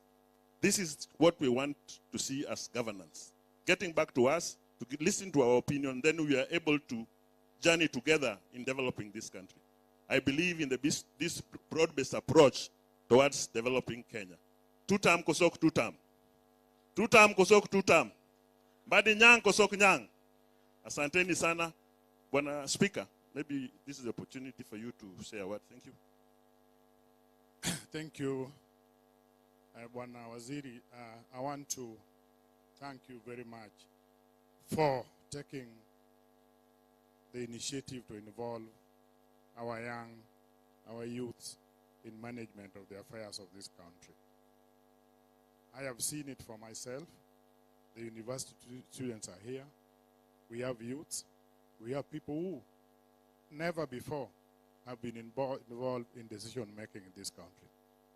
If you remember very well, in 2024, during the Gen Z demonstrations, majority of them were university students. And the complaint was that they were not involved in decision making. They were not involved when that finance bill was being formulated. You have responded to that, and now you have involved the young people, the youths, the university students in making decisions regarding matters that affect them more than anybody else. Thank you for that. I want to, in the same vein, challenge the youths, the university students, that take it up, use the opportunity provided, and the other team, the one who are opposing government, are no better than you. They're not brighter than you. So don't allow them to mess up our country, because most of them are only opposing because they are not involved. Now that youths are involved and you are youth of this country, let's have a resolve to support the government wholly. Let's agree and also come out. If they want to go even to the streets to oppose what has been agreed on, where you have participated, let us also go there and tell them that we were involved and we are supporting.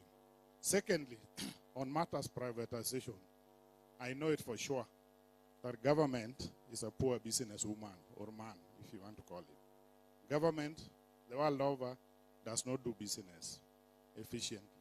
Therefore, if it has been desired that privatization of particular or certain public institutions to be done, I support. Save for the fact that once money has been earned, Waziri, from that sale, the money should be put into good use so that it does not give opportunity to the shenanigans to hit back at us and say that oh, this money was meant for this and has not been applied perfectly. The only requirement from us as leaders on the ground is that if the privatization money earned from privatization is put into good use, we are supporting and we are going to stand by you. Lastly, Waziri, I want to repeat it for the 18th time, that if you want to know a man or a woman is good or bad, give them two things. Give them power and money. They will change their character. They will change even their manner of dressing. Waziri Mbadi, since you are given both money and power, don't come on, you have not changed. You have been with your people. You have been supporting us. You've been crisscrossing this country. And we know it all. We have so many. We have been having cabinet secretaries before. We have been having ministers before. For the first time, the only cabinet minister that I have seen frequent grassroots is Honorable FCPA John Badi. For that, kudos. And I want to tell you that the leaders, our county assembly, and our people in Migori are standing up with you. We are with you now. We are with you in 2027 as we support President William Ruto. And we are with you in 2032. May God give you the desires of your heart. Thank you so much. Thank you. Riding from where the speakers left, I think it is keen to note, Migorians, that the best performing Cabinet Secretary 2025 was Honorable John Mbadi Ngongo. Let's clap for him.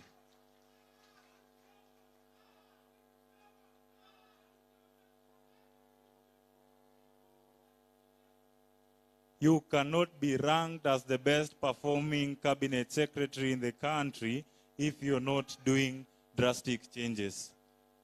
In that line, I think it will be injustice not to mention some of the few individuals from National Treasury as the PS come to speak.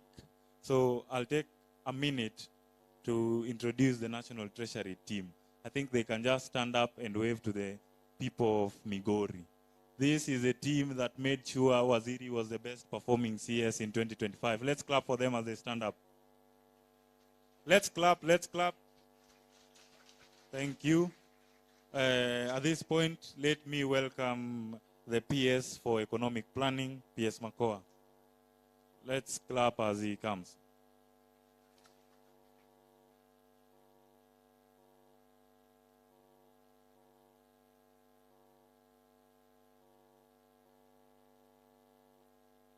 As he comes, there is a honorable member that talked about the roadmap to public participation. I think I can help Waziri on that line. By the time he comes, he'll just sugarcoat it. If you read through Article 10 of the Constitution of Kenya, there is no clear legal framework of how public participation should be done. Waziri can choose to pick 2 people here, go to National Treasury, talk to them, and then he says he has conducted public participation. But he has come all the way to Migori, sat and listened to the voices of all stakeholders. Is that not an intentional leader? Let's clap for Waziri. Asante sana. Naomba kuwasalimu katika jina la Yesu Kristo wana Migori. Bwana asifiwe. Allow me to invite my brother PS Cyril Odede to go first as the son of the soil, and thereafter nitakuja kuweka nyongeza. Tumpe makofi anapokuja.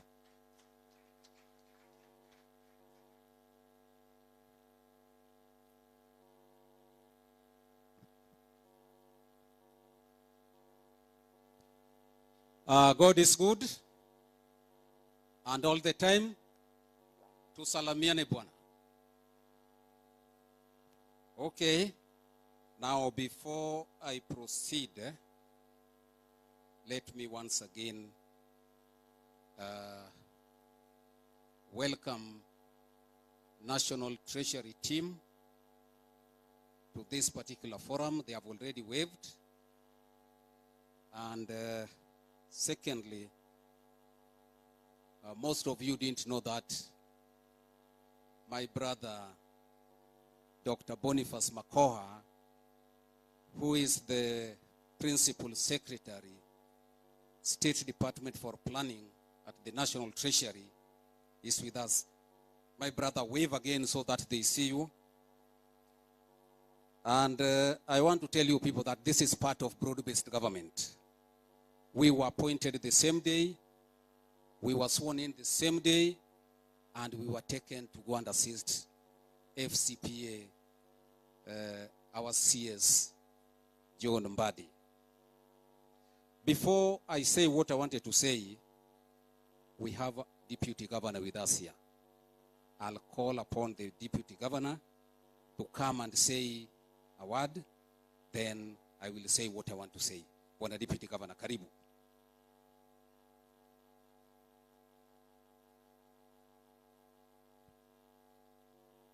Thank you, PS, our CS, Treasury, Honorable Mbadi, the 2 PSs present here, our Speaker of Migori County Assembly, waheshimiwa wote wa bunge la kaunti ya Migori, wananchi wenzangu wa Migori, Bwana asifiwe. God is good and all the time, and that is nature wow. I won't speak much because most of the feelings of the people of Migori have been highlighted by my fellow Migorians, especially on the issue of privatizing the 2 institutions of the Republic of Kenya, the Safaricom and the pipeline. As one say, maybe next will be the other one. But I want to re-emphasize on the issue my governor had raised. As we privatize the big institutions, organization of this country, let us also establish new one or operationalize the existing one.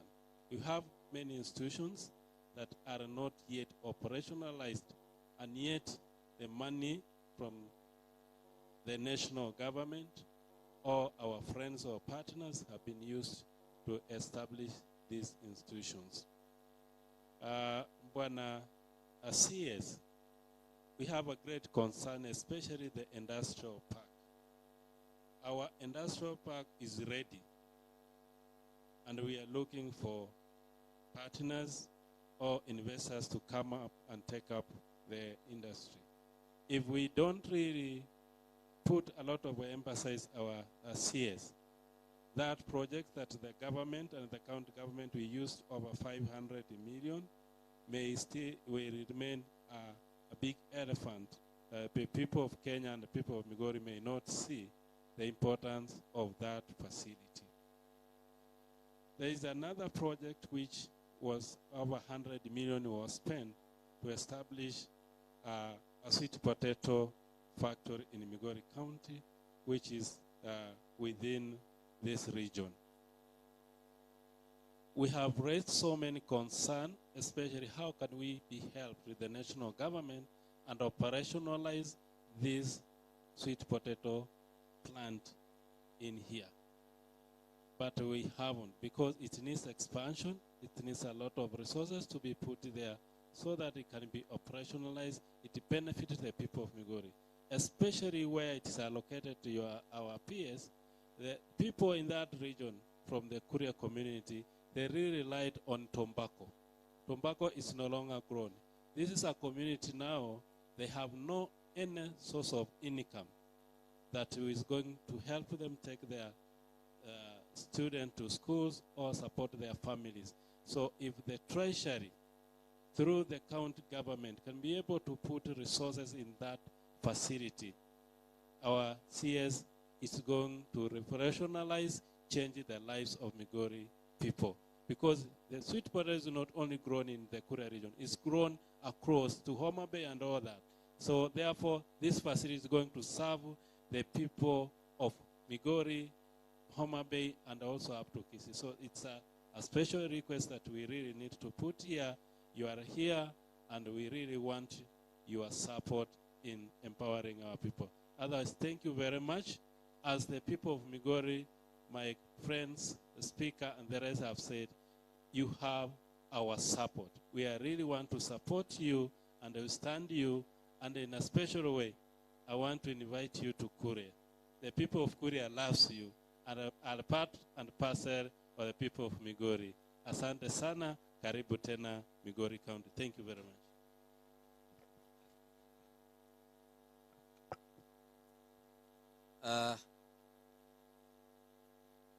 My Cabinet Secretary, FCPA John Mbadi,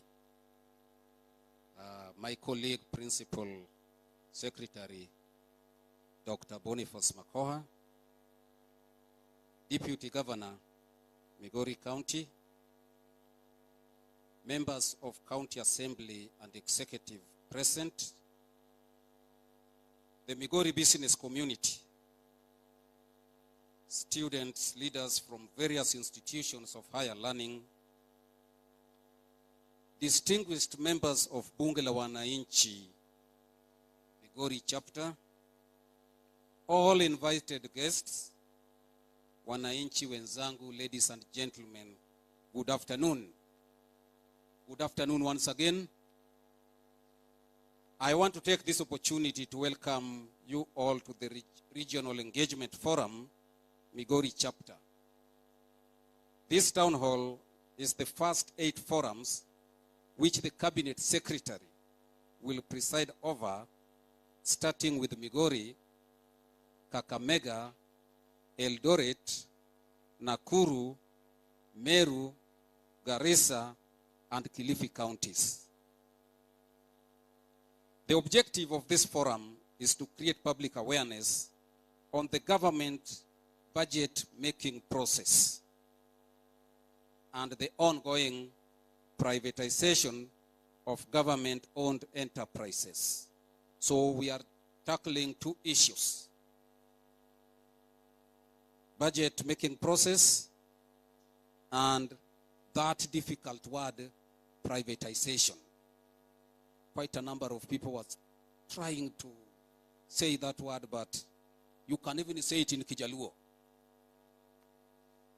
This is tandem with the Constitution 2010, which underscores the access to information and public participation.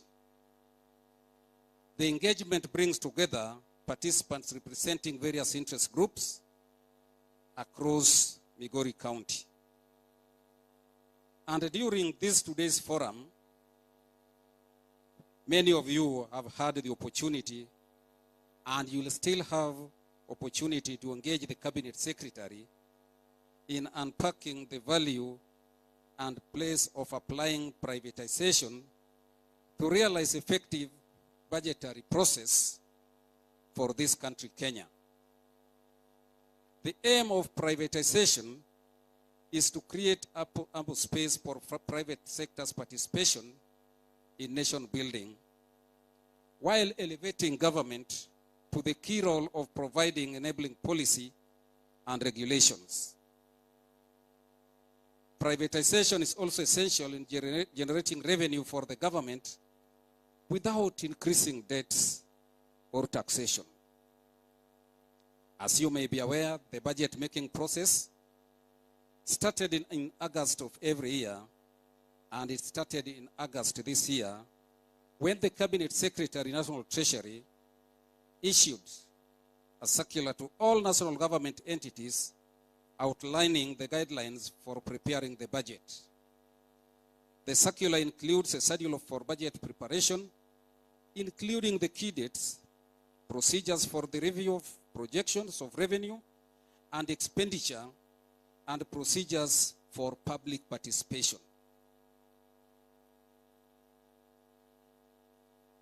Ladies and gentlemen, public input is actively sought through consultation, forums, and submissions to ensure that the budget aligns with the priorities of citizens.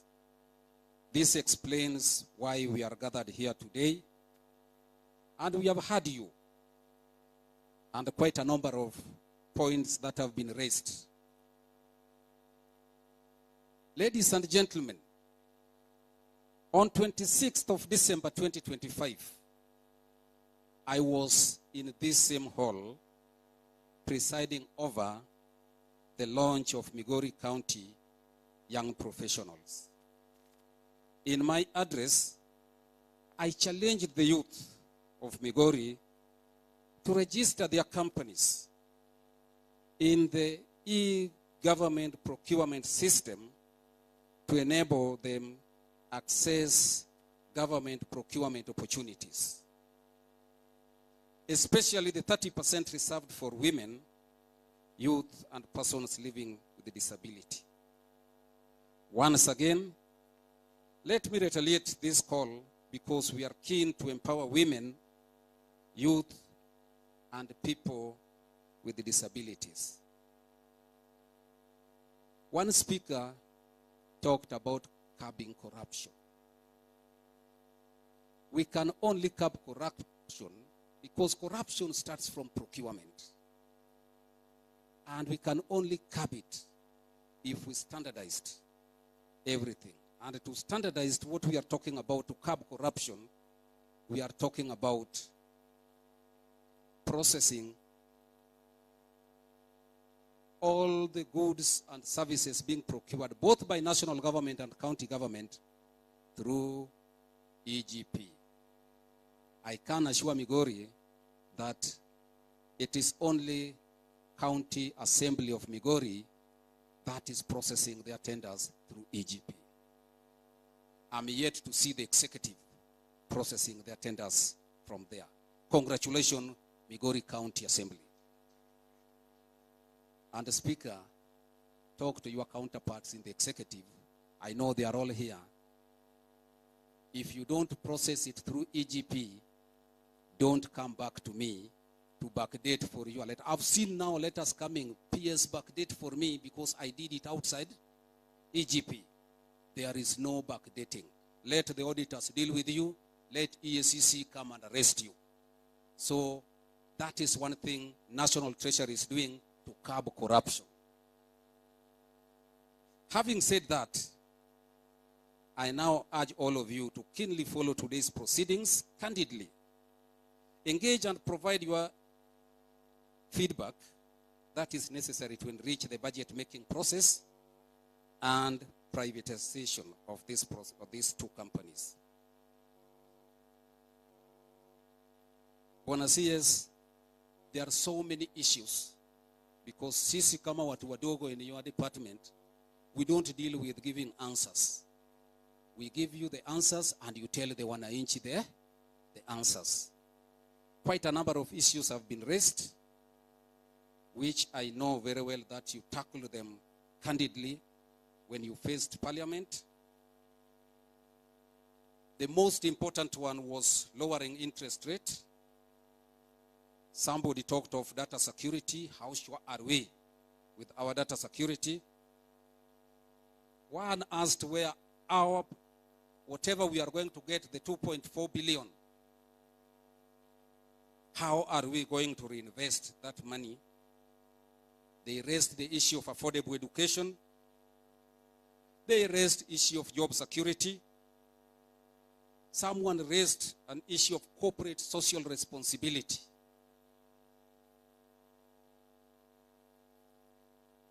My sister there, I don't know what she was talking about, but I picked it to mean either zero rating or exempting women products, which Waziri will deal with. Then there is this elephant in the room, which you tackled, and you are going to tackle it again. Why did we not list Safaricom shares in the stock exchange? And how prepared are we as a government? And again, how did we hire the transaction advisors? So those are the issues that has been raised. And with those few remarks, allow me to call upon my fellow Principal Secretary, Dr. Boniface Makoha, in charge of planning, to come and say a few words, then invite Waziri now to come and deal with those issues. Karibu sana. Thank you, my brother. We can clap for him.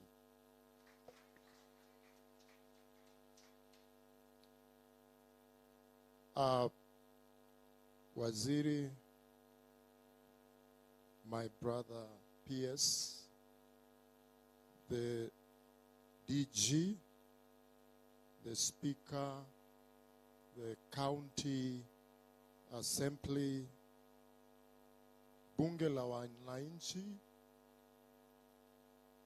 students who are here, together with all stakeholders, I want to greet you again. Good afternoon.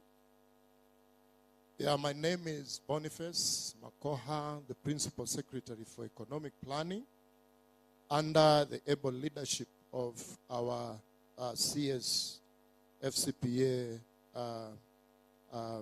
John Mbadi. I'll skip some of the intro because my brother has already done that, and dive straight to a few things that I want us to look at.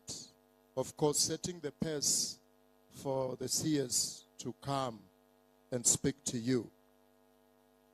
Fellow wananchi of Migori, leaders, business people, students, and community representatives, Kenya's journey under the 4th medium-term plan of Vision 2030 and the bottom-up economic transformation agenda is about one simple question: how do we grow our economy?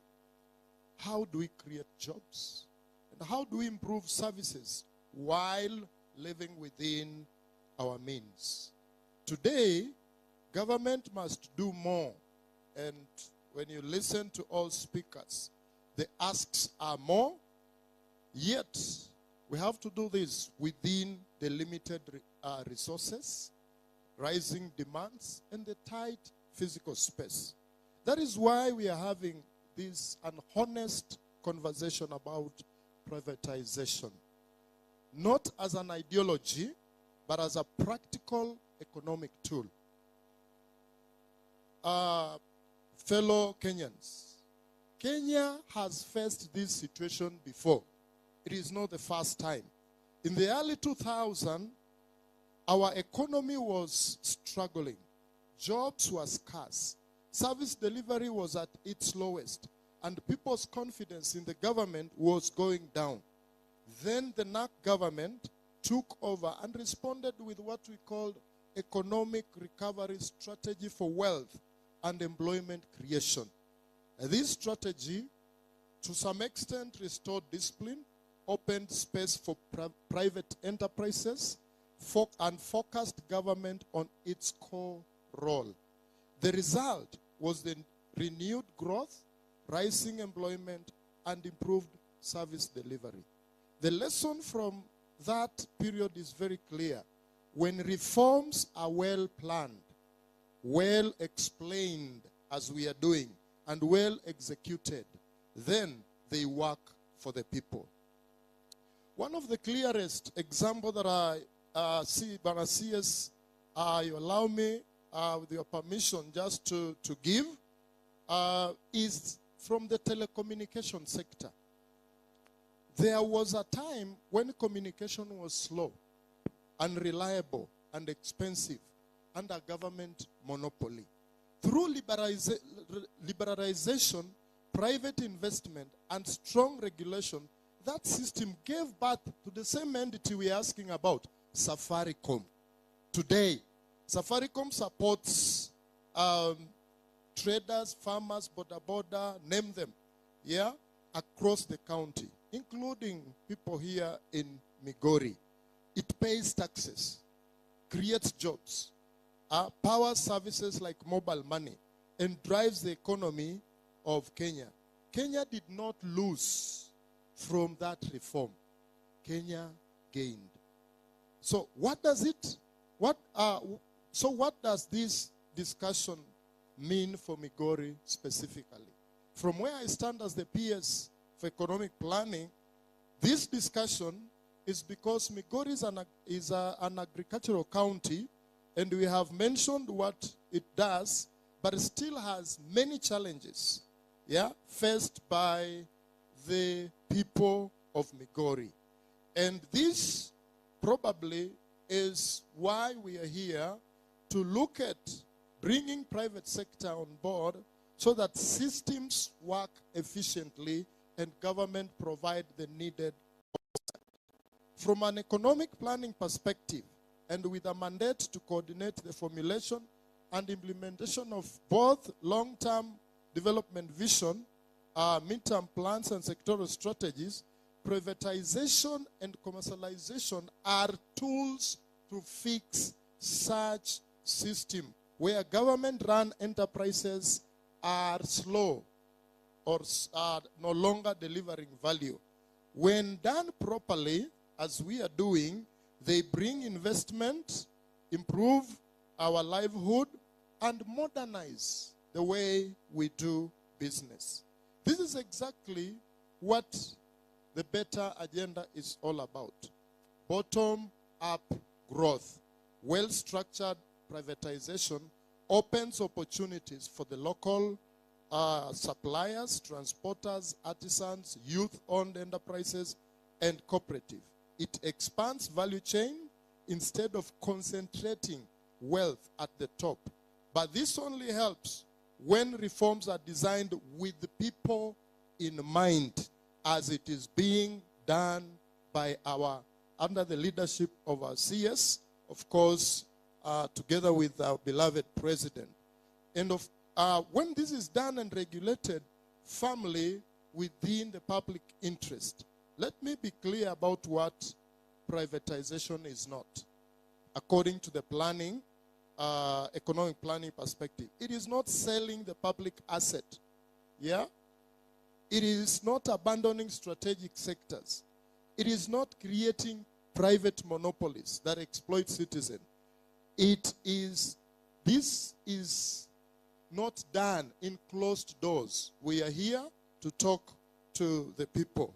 So I want to say that when government is doing this, a question was asked whether we are taking interest or we will take care of the citizens so that they are not exploited. Government is doing this within the legal framework, Privatization Act 2025, which requires, number one, transparency, public participation, and parliamentary oversight. This law exists. It will ensure that no asset is disposed of casually, and wananchi understand what is being done. Quickly, I just want to touch on citizens' role. Citizens, they have a role. Public dialogue, like we are doing, builds trust. You have asked very pertinent questions, which I know the CS will be able to respond to. Allows concern to be heard. So many concerns will be aired, and helps us as government to adjust reforms to the local realities. Your feedback on service quality, affordability, and access is not an obstacle to reform. It is what makes reform legitimate. In closing, I want to say this. Privatization is not ideology or selling off Kenya. It is about making public assets work harder for the people, reducing pressure on the national budget, improving service, and creating opportunity at grassroots. We have seen it work through Safaricom. Under MTP4 and better, our responsibility is to apply these lessons learned carefully, transparently, and inclusively, so that counties like Migori see the real benefit in jobs, in incomes, and better services. This, I believe, is the conversation we are having here today. I want to stop there and assure you that under the leadership of the CS, the National Treasury has been very proactive in ensuring we leave no one behind. Together with this initiative, the CS will be moving around the country in all the 47 counties, doing what we call Gumzo la Uchumi Mashinani. At least we had a Swahili member of parliament here, ambaye alitukanganya kidogo, lakini anaweza eleza hiyo inamaanisha nini. Gumzo la Uchumi Mashinani is CS reaching out to you and having a candid discussion on our economy and where you want it to be tomorrow. With that, those few remarks, it is now my singular honor to ask us to be upstanding as I invite CS John Buddy. Let's clap for him. Asante sana. Let's have our seats kindly. Let's have.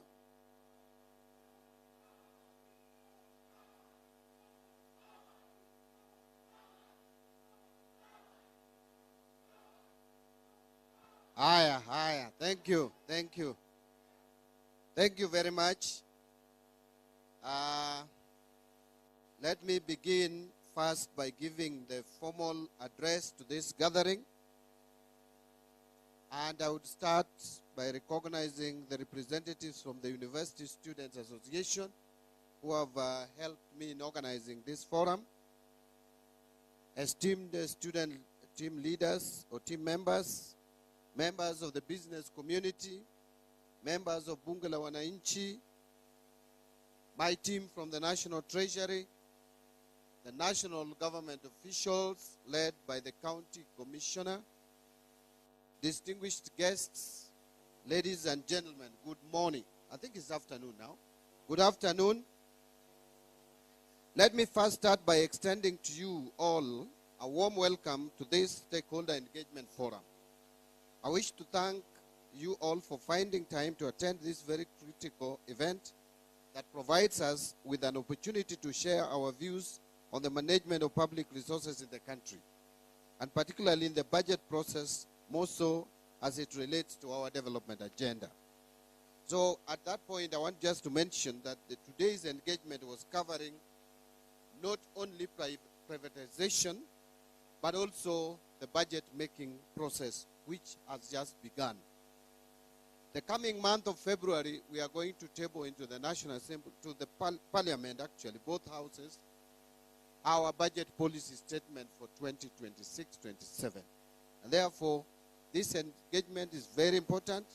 It is not an academic exercise. It's an engagement that is going to inform what will be coming into our budget estimates for 2026-2027. So I want to mention that this process built up not only from the meeting held on the 10th of December 2025 in Nairobi, where I launched the National Budget Students Fora with the sole purpose of embedding a youth-centric perspective into our national economic decision-making processes, but also from my previous engagements with Bunge la Wananchi on budget process. Remember last year, I had a historic engagement at Jivanji Garden with the public, more particularly Bunge la Wananchi, on the 2025-2026 budget. That was followed with other engagements, notably in Mombasa, Eldoret, and Kisumu. So during the students' launch, it was agreed on the need for a wider engagement with the youth of this country in their respective regions on matters pertaining to public financial management. Further, in view of the recent government efforts on privatization, it has been deemed fit to broaden this engagement to include the business community and the Bunge la Wananchi for a more comprehensive stakeholder information and participation. The successful engagement with the Bunge la Wananchi in the last financial year could only be built upon. Feedback from the Bunge membership has been that this engagement must continue. The National Treasury's engagement with members of the business community is also not new. Under my watch, it has been definitely been enriching in shaping my resolve to have in place more inclusive policies that allow more Kenyans to participate in public resource management. Ladies and gentlemen, I wish to emphasize that this is not just a policy initiative, but rather a legal obligation rooted in Article 201A of our Constitution, which mandates for public participation in all financial matters so as to enhance transparency, accountability, efficient utilization of resources, and value for money in the management of public resources. And I think other speakers who have spoken ahead of me have also mentioned the same. So then it means Kenyans are already resonating very well with our Constitution. So at the National Treasury, we have come to the realization that the government alone cannot effectively respond to the multifaceted challenges facing our country, particularly on unemployment, gaps in skills development, digital literacy, entrepreneurship, and inclusive governance for a demographic dividend. In this regard, I have prioritized stakeholder participation as a key dimension of governance and one of the pillars for a sustainable development. We shall enhance collaboration with our stakeholders, including the youth, private sector, experts, civil society organizations, volunteers, and local communities, which is ever more critical. My forging partnerships and collaboration and public engagement will harness the government ideas and skills and resources of diverse stakeholders to better deliver services and policies in transformative ways and address the existing gaps in financial, human, and technical resources. I wish to reiterate that the youth are a significant demographic of our country, making up 75% of the population, with a potential for contributing towards economic development of the country. And in this regard, their voices must be central to how we plan, how we allocate resources, and how we utilize the allocated resources. This has therefore necessitated a shift in public financial management towards inclusive and participatory governance, where citizens, including our youth, actively engage and participate in policy formulation and act as co-creators of government policies and services. Ladies and gentlemen, Kenya has adopted privatization as a strategic economic policy shift to promote efficiency in the economy by subjecting more services to market forces, to improving competitiveness, revenue generation, aid in fiscal consolidation path by reducing government spending on inefficient state corporations and market development by deepening Kenya's capital market. The objective of our privatization agenda is to ease the burden of governance of these institutions from the government to the private sector, who are better equipped for the market economy. The National Treasury will, in this regard, continue with sound macroeconomic policies to enhance resilience and create a conducive environment for the private sector, including the local business communities, to thrive. This strategic response is anchored in the bottom-up economic transformation agenda and also in the fourth medium-term plan. These frameworks prioritize sectors with high youth employment potential, such as agriculture, micro, small, and medium enterprises, housing sector, healthcare, and the digital and creative economy. These sectors are not only engines of growth, but also platforms for innovation, entrepreneurship, and job creation for the youth. Over the recent past, the youth of this country have expressed themselves over important national issues which included high living costs, unemployment, and governance transparency. I'm sure we can all still remember what happened in 2024. What happened in 2024 was the youth expressing themselves on governance issues in this country, telling those who are in leadership that they care, that the youth are concerned about governance and about transparency. These concerns are valid and demand our immediate attention. The government has committed to transforming these frustrations into constructive dialogue and tangible solution and action. This forum, therefore, provides the perfect opportunity to provide our feedback on the necessary actions from the government to address these challenges. So during this process, we will welcome positive critique of our public financial management systems and policies to shape the budget process. And that is why I like the way the student from Rongo University came out with weaknesses. He said he was going to concentrate on weaknesses, and I think I welcome that. Your active engagement in this process will ensure efficient and transparent use of public funds, ensuring that resources allocated to address youth empowerment achieves the intended objectives. So during this launch, the launch of this process, I was elated to have received a written memorandum outlining some practical measures through which we can enhance financial support for students in tertiary institutions. We have noted the valuable feedback which includes strengthening financial support for students, financing, reforming students' loan financing through fiscal policy, targeting student grant funding for vulnerable students, facilitate provision of affordable students' accommodation, and establishing an emergency student support fund. This will be consolidated alongside the views from this regional fora for consideration during the preparation of the financial year 2026-27 and the medium-term budget process. Let me pause a bit just to mention that what we are doing here today is not going to end in Migori. We have purposed as National Treasury under my leadership to have 7 engagements across the country on the budget of 2026-2027 and privatization as a concept. From here, tomorrow, we will be in the Western region, Kakamega, to be specific, on the same engagement. Then on Sunday, we will proceed to North Rift and engage in Eldoret.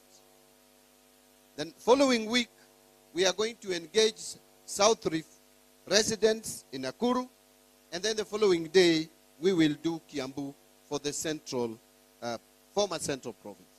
And then the following week, which will be the final leg, we will be proceeding to Garissa for the northern region, and then the following day do Kilifi for the greater coast region or coastal region, and finally we will end with Meru for the wider eastern province.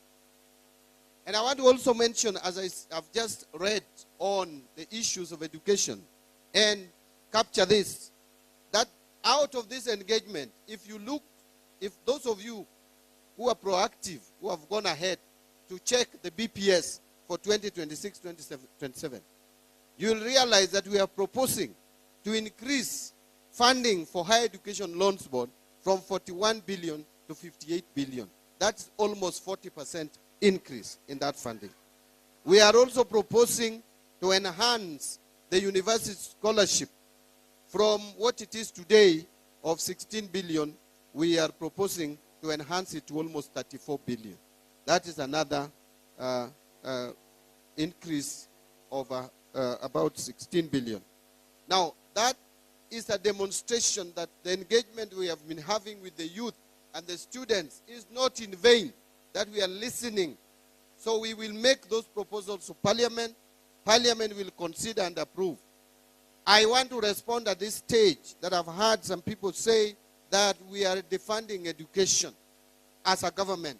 Far from it. Let me be categorical.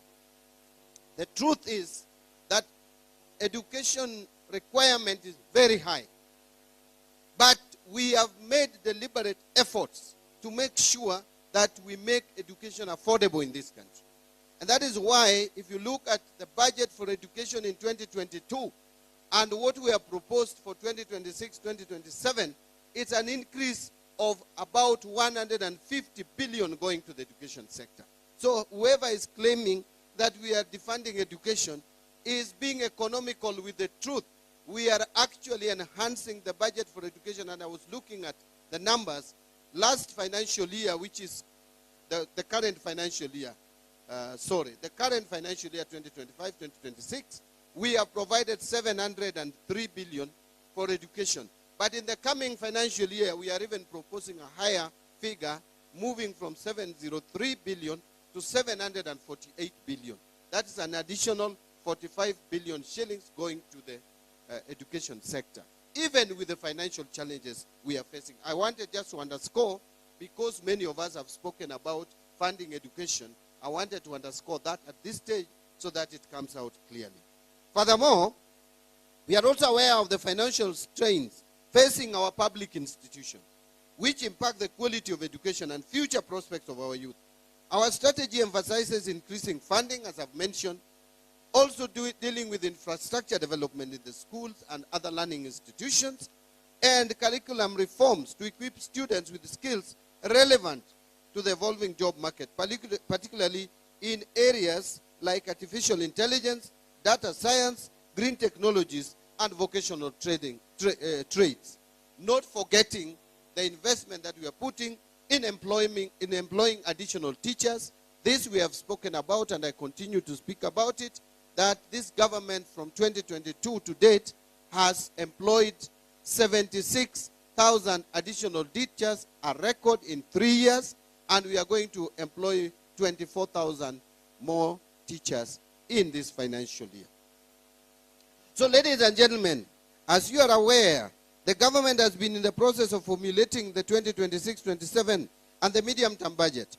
We have in this regard prepared a draft 2026 budget policy statement containing the proposed policies and resource limits for the period. This document has been uploaded on the National Treasury website for public review and comments. I want to invite you to go to the National Treasury's website to see for yourself, because it's a public document, the budget policy statement. It will show you where we want this country to go. It will also show you the budget ceilings for each sector. You can see how much we are allocating for health, how much we are allocating for education, how much we are allocating for social intervention, and how much we are even allocating for infrastructure, and all the other sectors, including security, so that you can comment, you can inform the discussion around the budget for 2026-27. A lot of times, we wait until the budgets are concluded then we start lamenting and complaining why a specific sector has not received enhanced budgetary provision. Yet now you have the opportunity to make your voice heard by the National Treasury and the government of Kenya through National Assembly. Please take advantage of this window and communicate with us. Even if you write to National Assembly, all the correspondences received at the National Assembly must be acted on. That I have communicated to my team, and they are aware. So please take advantage. So I'm looking forward to receiving valuable comments from, to inform the finalization before submission to Parliament by mid-February. I wish to urge for your concerted effort to enable us build a Kenya where opportunities are accessible to all, where youth are empowered to lead, and where our collective aspirations become reality. Together, we can forge a prosperous, inclusive, and resilient nation. Ladies and gentlemen, as I come back to privatization, privatization is often part of a broader process of structural reform. Privatization transactions are very complex and require careful consideration of a number of issues. Well-designed and implemented privatization policies are essential to ensure credibility of reforms, to help governments achieve their objectives, and to create efficient and competitive markets for goods and services. Privatization of state-owned enterprises ushers in the private sector to participate in commercial activities that government-owned enterprises are undertaking. And that is why recently we passed a bill which is now an act of parliament and is part of our legal framework called Government-Owned Enterprises Act. That act has brought significant reforms in how we are governing or going to govern commercially viable, profitable government entities, about 60 of them. They are going to be run with a commercial mindset, not where when Mbadi fails in his bid, in his political bid, then you find space for them in these state-owned enterprises. That is going to be a thing of the past. Board members or governance structures of these state or government-owned enterprises are going to be recruited competitively through interviews, and they are not going to remain political appointees as it is today. We will still continue making political appointees in other state-owned enterprises that are not commercially viable or which are not profit-making. You can go and earn some allowances in those other enterprises. But those which are considered commercial enterprises are going to be run with a business mindset. That is the reform that we have brought in state-owned enterprises. Let me move quickly to conclude my formal address. Then I will have a few minutes to engage you off the cuff. Na hapo naweza ongea Kijaluo nikipenda. So this is necessary because the private sector carries out commercial activities more efficiently, and that has been said, than the public sector, especially in a competitive industry. By the way, I hope you are aware that you as individuals and your private businesses are included when I make reference to the private sector. Every one of us here belongs to the private sector. So the benefits of privatization include lower prices, and that it surprised me when many of us had the feeling that if we privatize KPC, that it would result into higher prices. That, far from it, it should be the reverse. And I will explain to you once I finish my speech. Results in better quality of goods and services produced, wider choices for consumers, more innovation, minimal red tape in decision making, and less corruption. To safeguard these benefits of privatization, the government has a social obligation to maintain a fair business environment through appropriate regulations and policies. Already, Kenya has developed a fairly robust regulatory environment with the Competition Authority of Kenya overseeing all sectors of the economy, supported by sector-specific regulators such as Communications Authority of Kenya.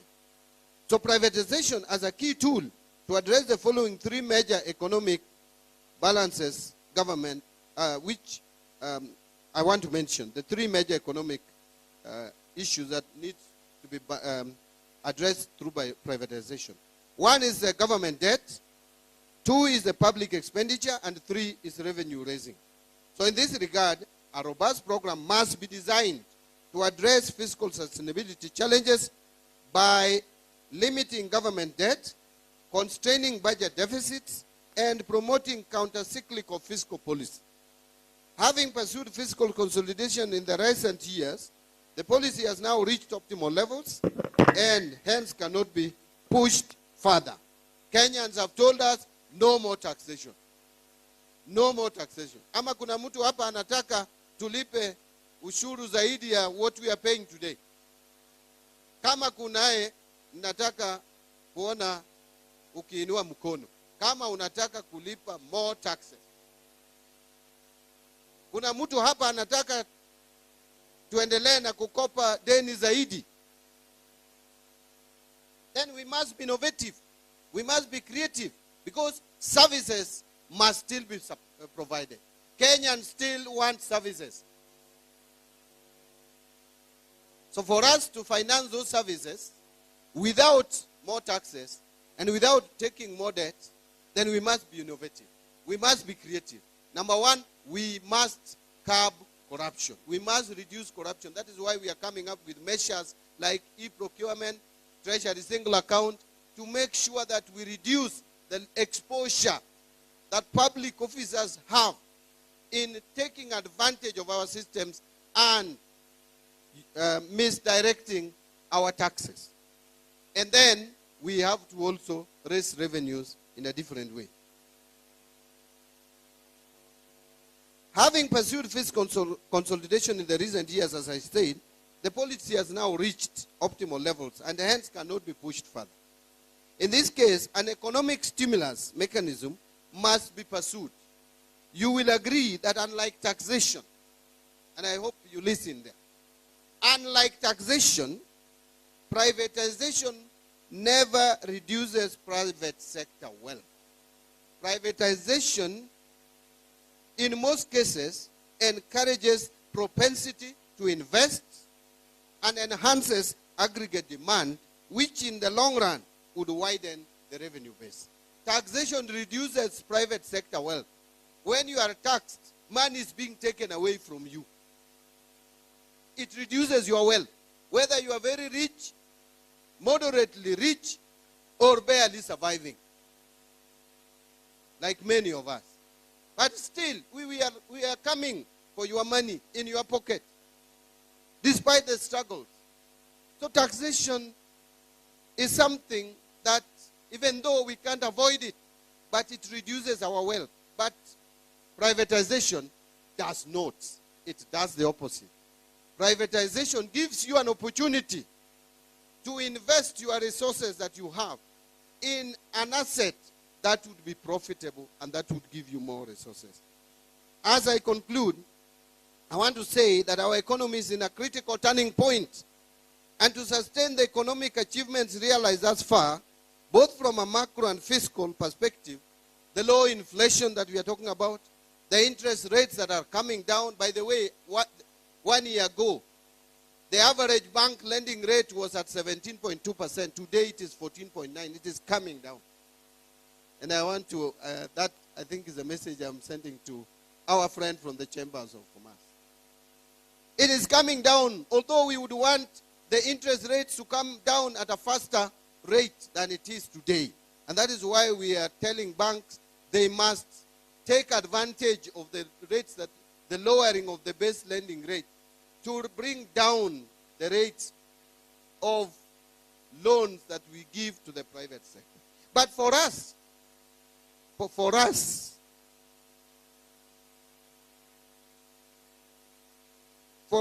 to maintain that momentum of these positives at the macro and fiscal level, we must turn to innovative financing mechanisms to fund our infrastructure and public service projects. So as the financial needs of the government continue to outpace available public resources, private sector participation has become a critical tool in addressing infrastructure gaps, enhancing service delivery, and promoting sustainable development. There are many success stories on privatization, ladies and gentlemen, as I conclude, before you allow me to make a few off-the-cuff remarks. It is not just Safaricom. By the way, let me remind you, Safaricom was barely a department in the government. It's a small thing, making some meager profit. And people were happy with it that time, that this is a profitable company.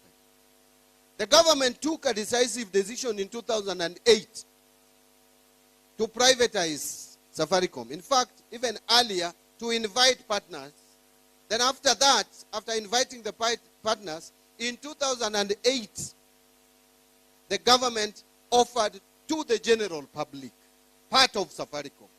That is why today we own 25% of Safaricom as individuals, as Kenyans. 25%.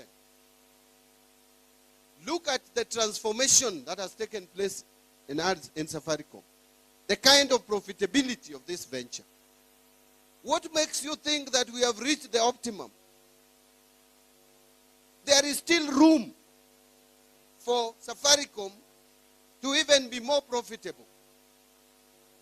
And let me tell you, the technology space and telecommunication, more particularly telecommunication, is advancing rapidly. You cannot afford to be static. But with heavy government presence in Safaricom, we will be stifling growth in Safaricom. Because government by its nature, whether you go to America, you go to China, you come back to Kenya, is bureaucratic. Government systems are bureaucratic. It is like there is a policy in government that a document cannot be transacted fast.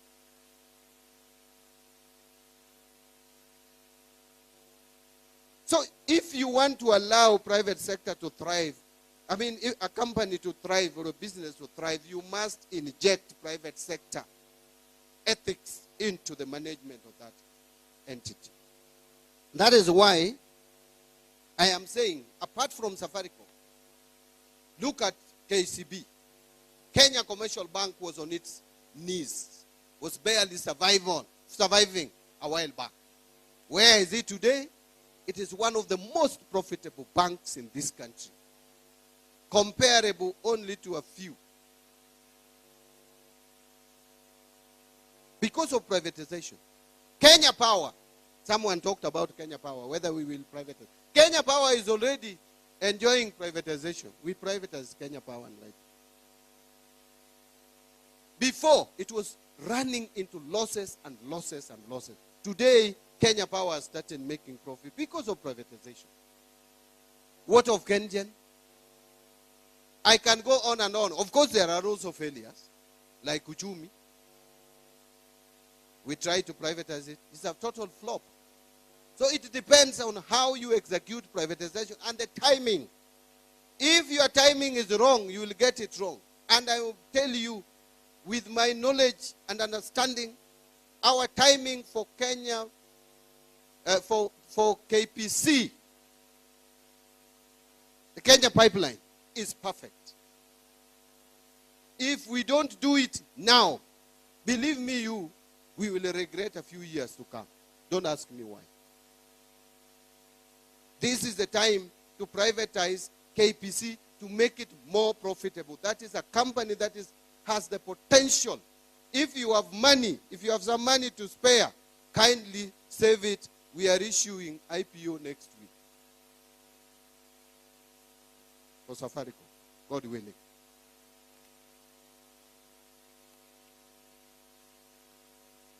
Thank you. Wacha sasa nirudi kwa off the cuff.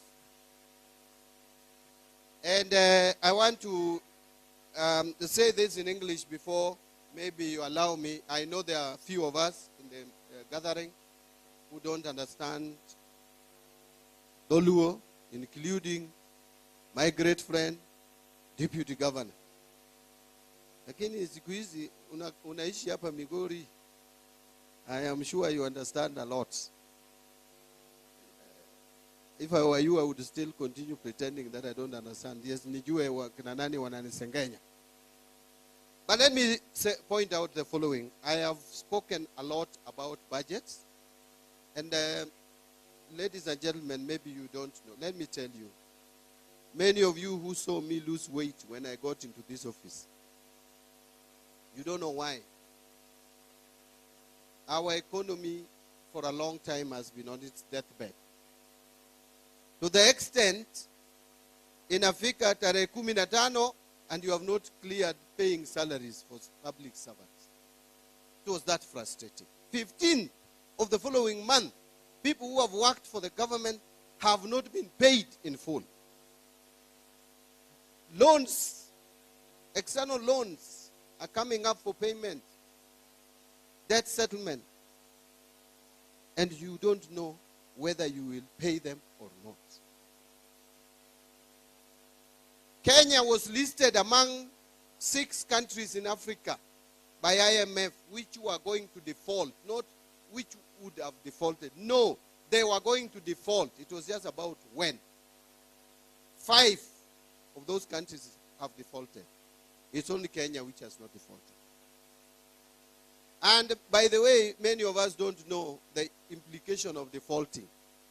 That is an economy that is completely ruined.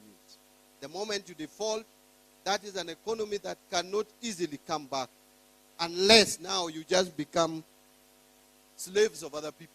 They will be directing you, do this, remove staff. How many staff do you have in your payroll? 3 million, 2 million.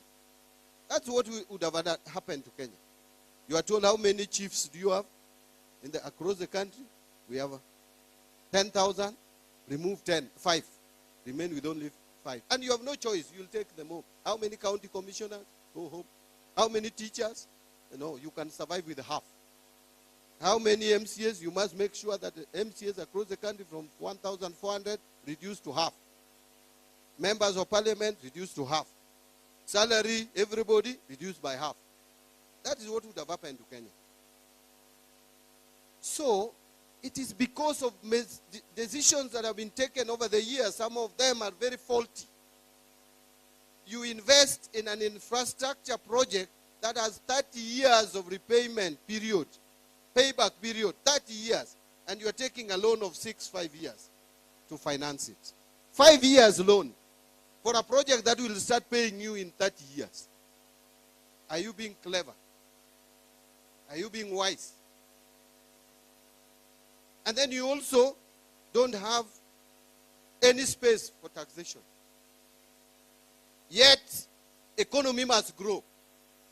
Our youth, Kenya has one of the fastest growing population in the world. And we are educating our youth, and they are very intelligent and sharp. And they are coming out of school, out of colleges with no jobs. Our economy growing at 4%, 5% cannot create enough jobs. We must make this economy grow at 7%, 7.5% and above. That you can only do, you cannot do that by being complacent and comfortable with the way things are. We must invest more in infrastructure in this country to expand the economy of the country without A, taxing people, 2, taking expensive loans that would be impossible to pay. So where do you run? You have assets here. You have Safaricom making profit, yes. But out of it, you can raise 240 billion shillings at one go by selling only 15% of it. You have 35%. You can still retain 20%. And by the way, it is not just this government which is selling or offloading shares. It's actually not even sale. It's offloading shares. It's only Uhuru Kenyatta who did not offload shares in Safaricom. Moi did 40%. Kibaki did 25%. We are only doing 15%. Why this noise about 15%? Why didn't you make noise when Kibaki was releasing 25%? Or is it because of ethnicity? What is the justification?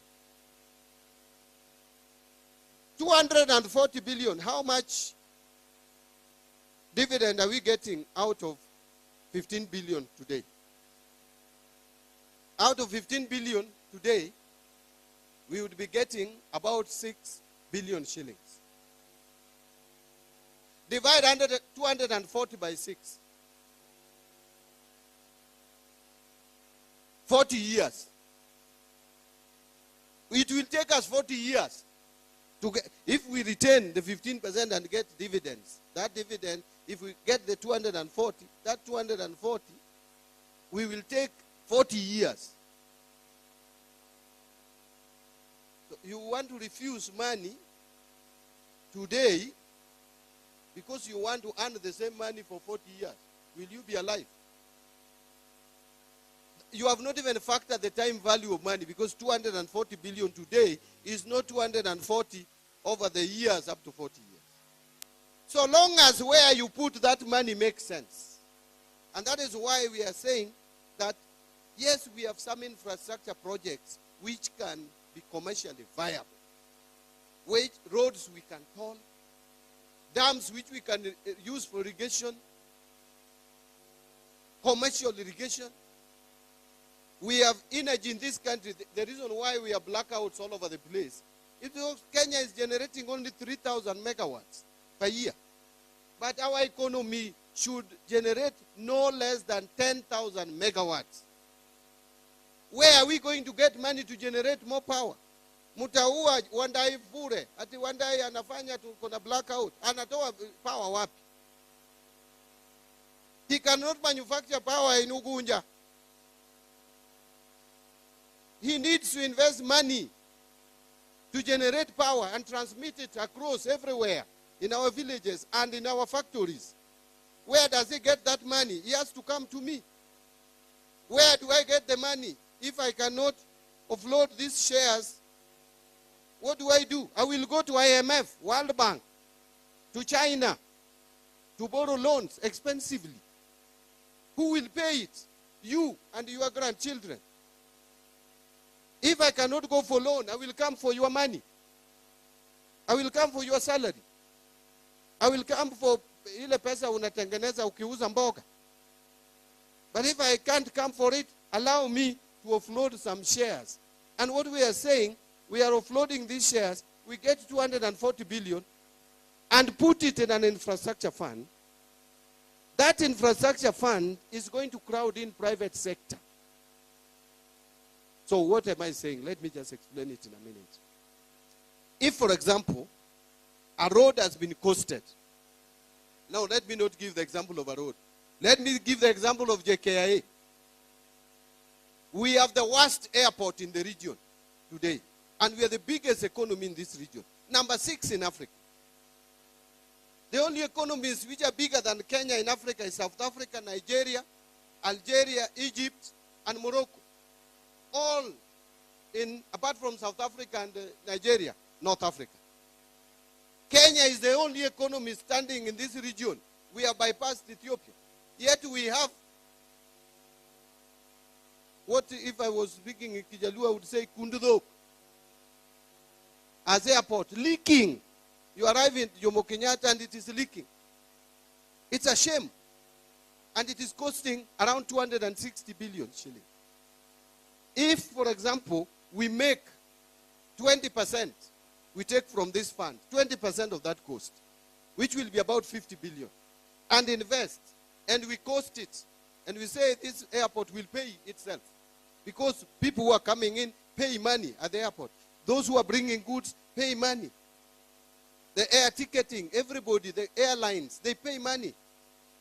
They will pay back. We take 50 billion, we look for people with money, institutional investors. Bila kuenda kwa dani, tutaenda kwa institutional investors who have money, both external and internal. And we partner. What in Kiingereza tunasema blended capital. And do that airport in 1 or 2 years. And then we start crowding in investment in this country. People start seeing Kenya as a serious investment destination. Who does not want that? And naysayers will always tell you, government watakula, watakula.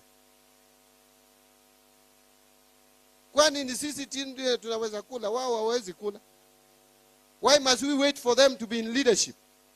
And they have characters worse than some of us. Give us time, allow us space. We get these assets, optimize their value, and invest in our infrastructure. As I conclude, Kenya pipeline, we are again not selling, but we are releasing around 60-65% to you people and any other investor. We retain again 35 like we did with Safaricom. But that company will make more profits, and we are going to raise about 100 billion, which we can put in this fund and utilize to do major projects. We have listed across the country the roads that can be profitable across the country, including Migori and Homa Bay and everywhere else, and the rest of the country. We have listed energy projects. We have listed irrigation. Let me give you this example. Today, Kenya, for food security, out of analysis and assessment, Kenya requires about 10 million to 15 million more bags of maize every year, beyond the rain-fed agriculture.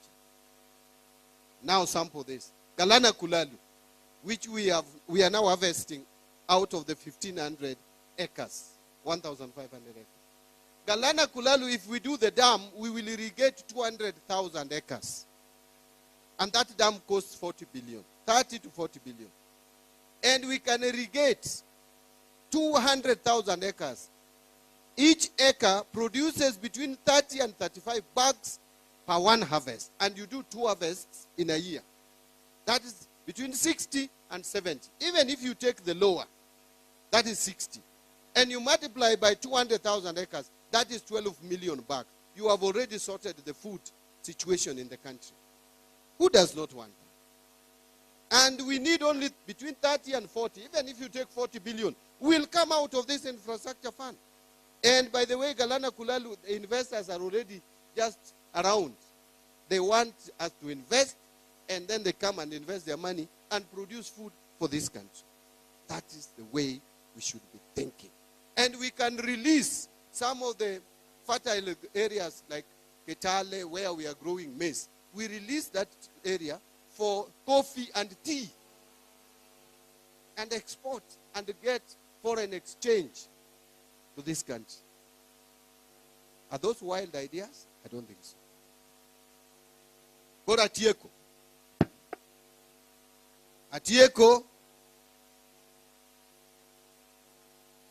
Atieko kawacho ni gima nokela kane en monda wuo gi jopiny waduoko sirikal e piny e grassroots. Sirikal ok en mar Nairobi. Katiba mane wakadho manyien ni ma 2010 ni okawo teko keto kuom japiny ma en in gi an. Emomiyo nabiro iru ka mondo anyisu ni koro wachako loso budget mar higa manyien. To kendo be nabiro wuoyo kodu ni gik muwinje radio ni nitiere gimoro ni Kenya pipeline gi Safaricom ni sirikal dwa uso. Adwa ni kawuono winji koa e dhoga. Iuso gi koso ok usgi. Safaricom wanie gi gimiluongo ni 35 ewi 100. 65 nosedhi ne jomoko. 35 ni ema wacho ni wadwa kawo 15 wachiw kendo wadong' gi 20 kende. 15 mwachiwo ni dhi miyowa pesa moro maduong' makore lach mwadwa ni waketi mondo konywa e loso gik machalo yore, mondo watim go gimiluongo ni irrigation, mondo wakel go stima ma ok ni koro stima to lala ng'ato timo welding ne to stima olal. Uwinja ni ng'ato nosekoni ni akelo ni pesa kiny abiro adwa ni los na koma ni mondo ka kiny adonjo to ayud ko ikore. Ikone ni mano ber, ikelo pesa di, an gi siling 10,000 kiny akelo ni. Kore kasa mikasuri iloso kom sitima kore kolal. Stima dwadhi secha uchiel secha boru imbi oli dokot kik dhako ne ni baro kuonde moko. Dhako riti. Kore kidok ka stima ne pod onge ikuongo wandai. To gima wandai timo onge nikech stima ema waonge go moromo. Koro wadwaro ni mondo wamany pesa ma wanyalo kelo go stima mabedo reliable. Rach koso ber. Ok bende ratieka mane privatization. Koro adwa na wachnu wach moro koluwore gi Migori ka. Mondo atieki. Migori ka awinjo ka governor no wacho, governor Musiepna gi wacho ka Mbadi ja Homa Bay ni to Migori bi hero. Onge Mbadi ma ja Homa Bay.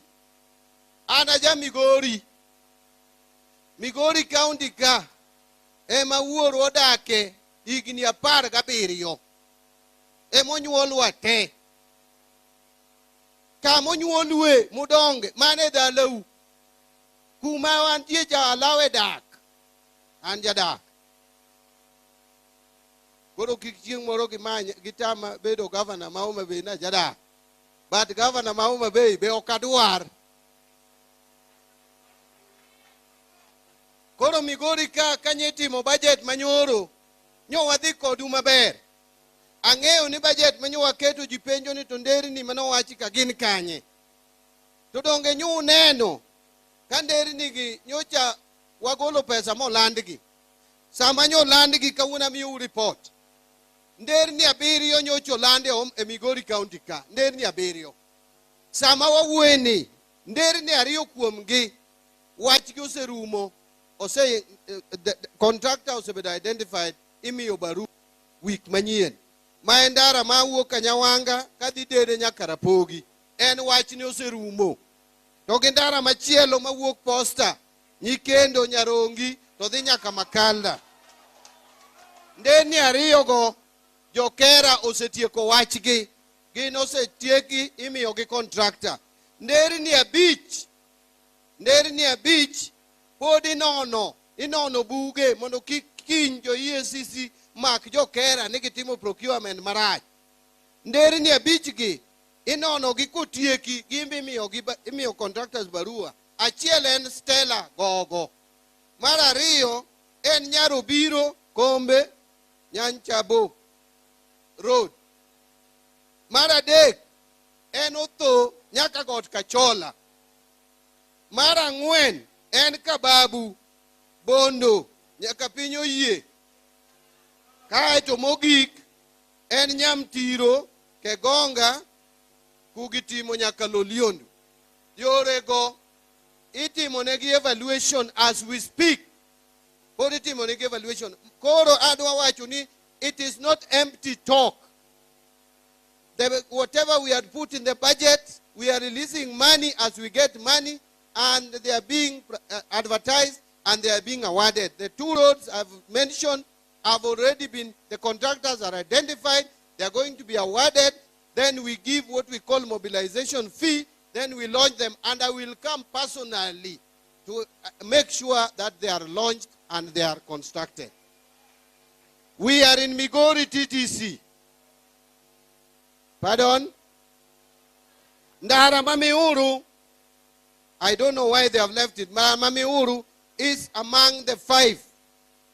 Then it is list morning naka. Ndara ilungo ni Masara nyaka Miuru.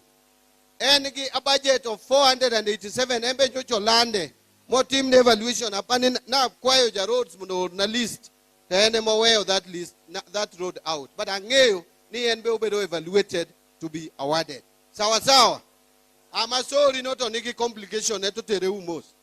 Mokwango muacho masori no adich go moloyu.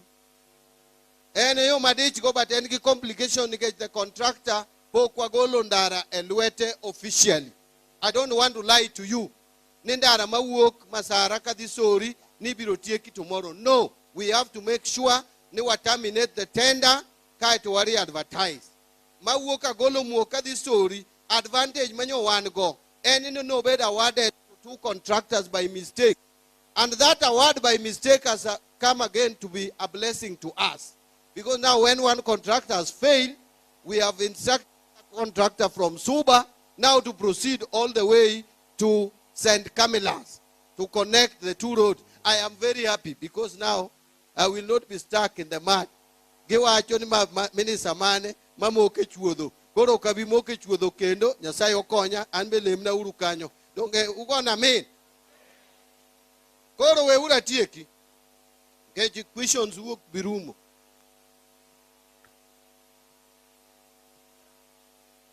Adwa tieko kawacho mana kaugini koro. Wach ni orumo. Migori ka TTC, Bwana Principal, you know we had already allocated for you a budget for the issue of, what do we call them? Asbestos, and also to do tuition block. There was 100 million. Nikirudi Nairobi, unikumbushe, we release the money, exchequer, ikuje, mjenge.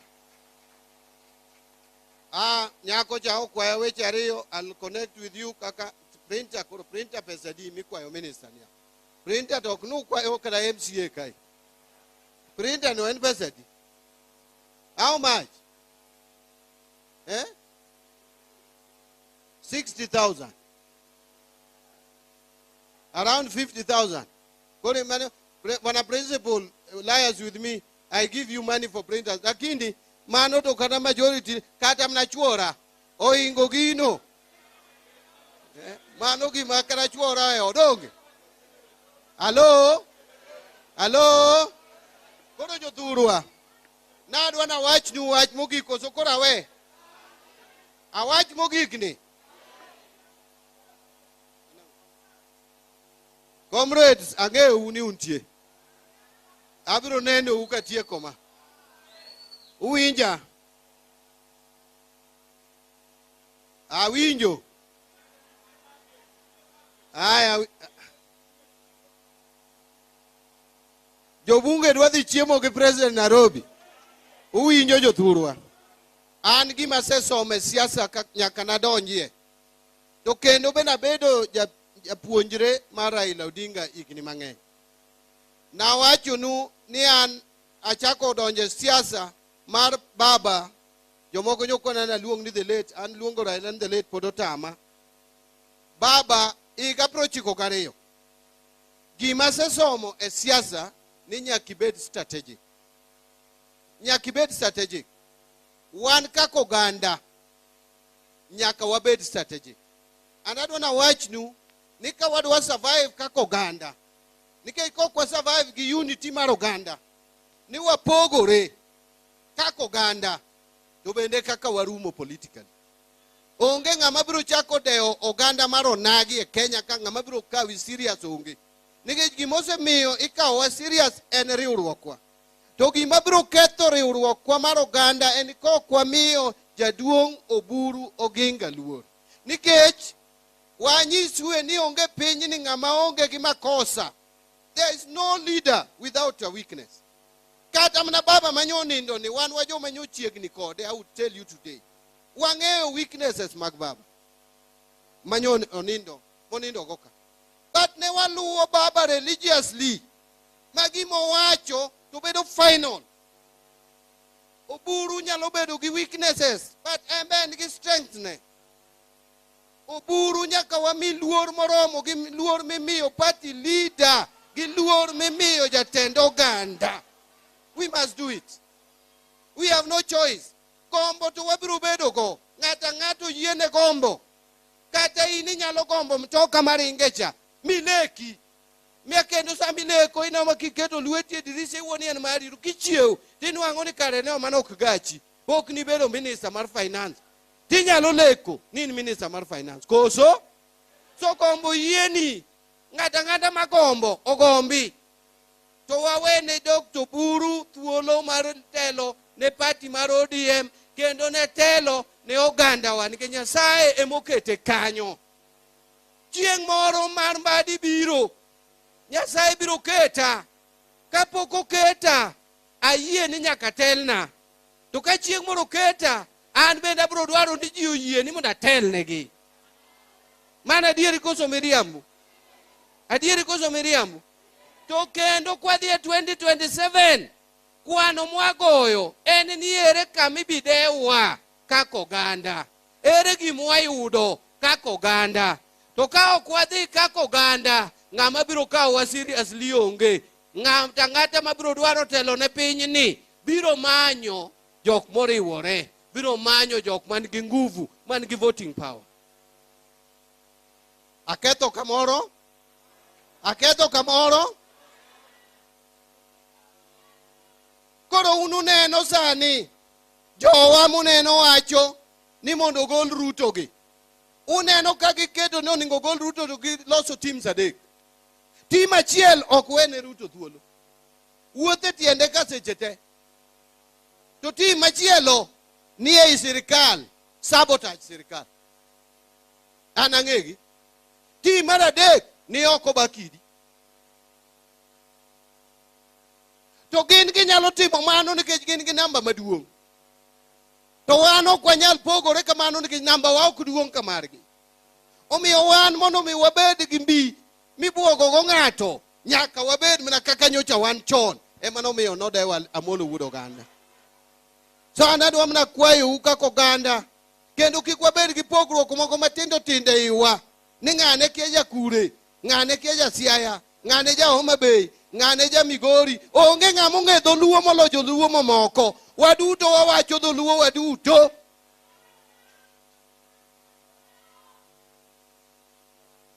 Koro an gima tieko 2032 kono ung'eyo ni onge arrangement mwabiro bede 2027 ka ok wagogo kwan ma 2032. Ng'ata madonjo kodwa arrangement nyaka nyiswa road map ma 2032. Nikech wan bende kaka oganda nyaka ne Kenya yudo uhuru. To wan oganda mara tipo machalo kama. Kendo wan mwakedo ne Kenya ni to onge dichieng' moseyiene jaluo mondo otelne Kenya. Ka ng'a mitiyo wa kamano. Wan bende nyaka waikre, nyaka wapangre, nyaka watim jogging, nyaka warwak sirweche motegno miluongo ni uniform mar 2032. Ji adi moyie gi mano? Aparo ni gi kanyo, uwe achop gi kanyo. Kech ung'eyo ni ng'ama notimo ang'o? Ni ng'ama notimo ang'o? Ni ng'ama notimo ang'o? Ni ng'ama notimo ang'o? Ng'ama nong'eyo onge. To Nyasaye mepolo malo to notimore nade? Nyasaye mepolo malo to notimore nade? Thank you very much. Kora aparo ni bende gi kama chopene. Aparo ni ji osebedo nyaka koro saa 7 chopo. We have done our best. Okapar ni there is even need for again opening up any discussion. Nikeja temo duoko, all the sectors were represented here effectively. And the issues came from the groups. And Mbadi has responded. Sawa sawa. Aparo niki kama wagikeni. Kuiena. Tokoro wa progress wadhi the next level. Maeni waneno ni tuwawuoka nango. O kamano. Koro ere organizers naka mondo miya consult go. Hey.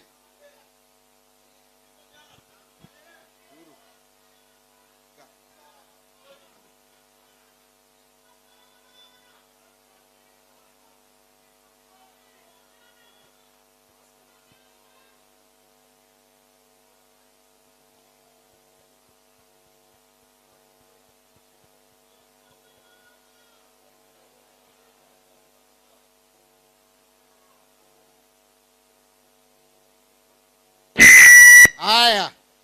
Kora paro ni kama chope no. Onyisa ni angade. And when angado, everything is sorted. Everything is sorted. Joga ginika. Make sure ungeo all the groups, all the categories kaka nubiro. Make sure nubero sorted. Ya wamanoko gobe nabiro oko kanyo. Koro unirita uru oko kanyo. Abi wawinjore. Thank you.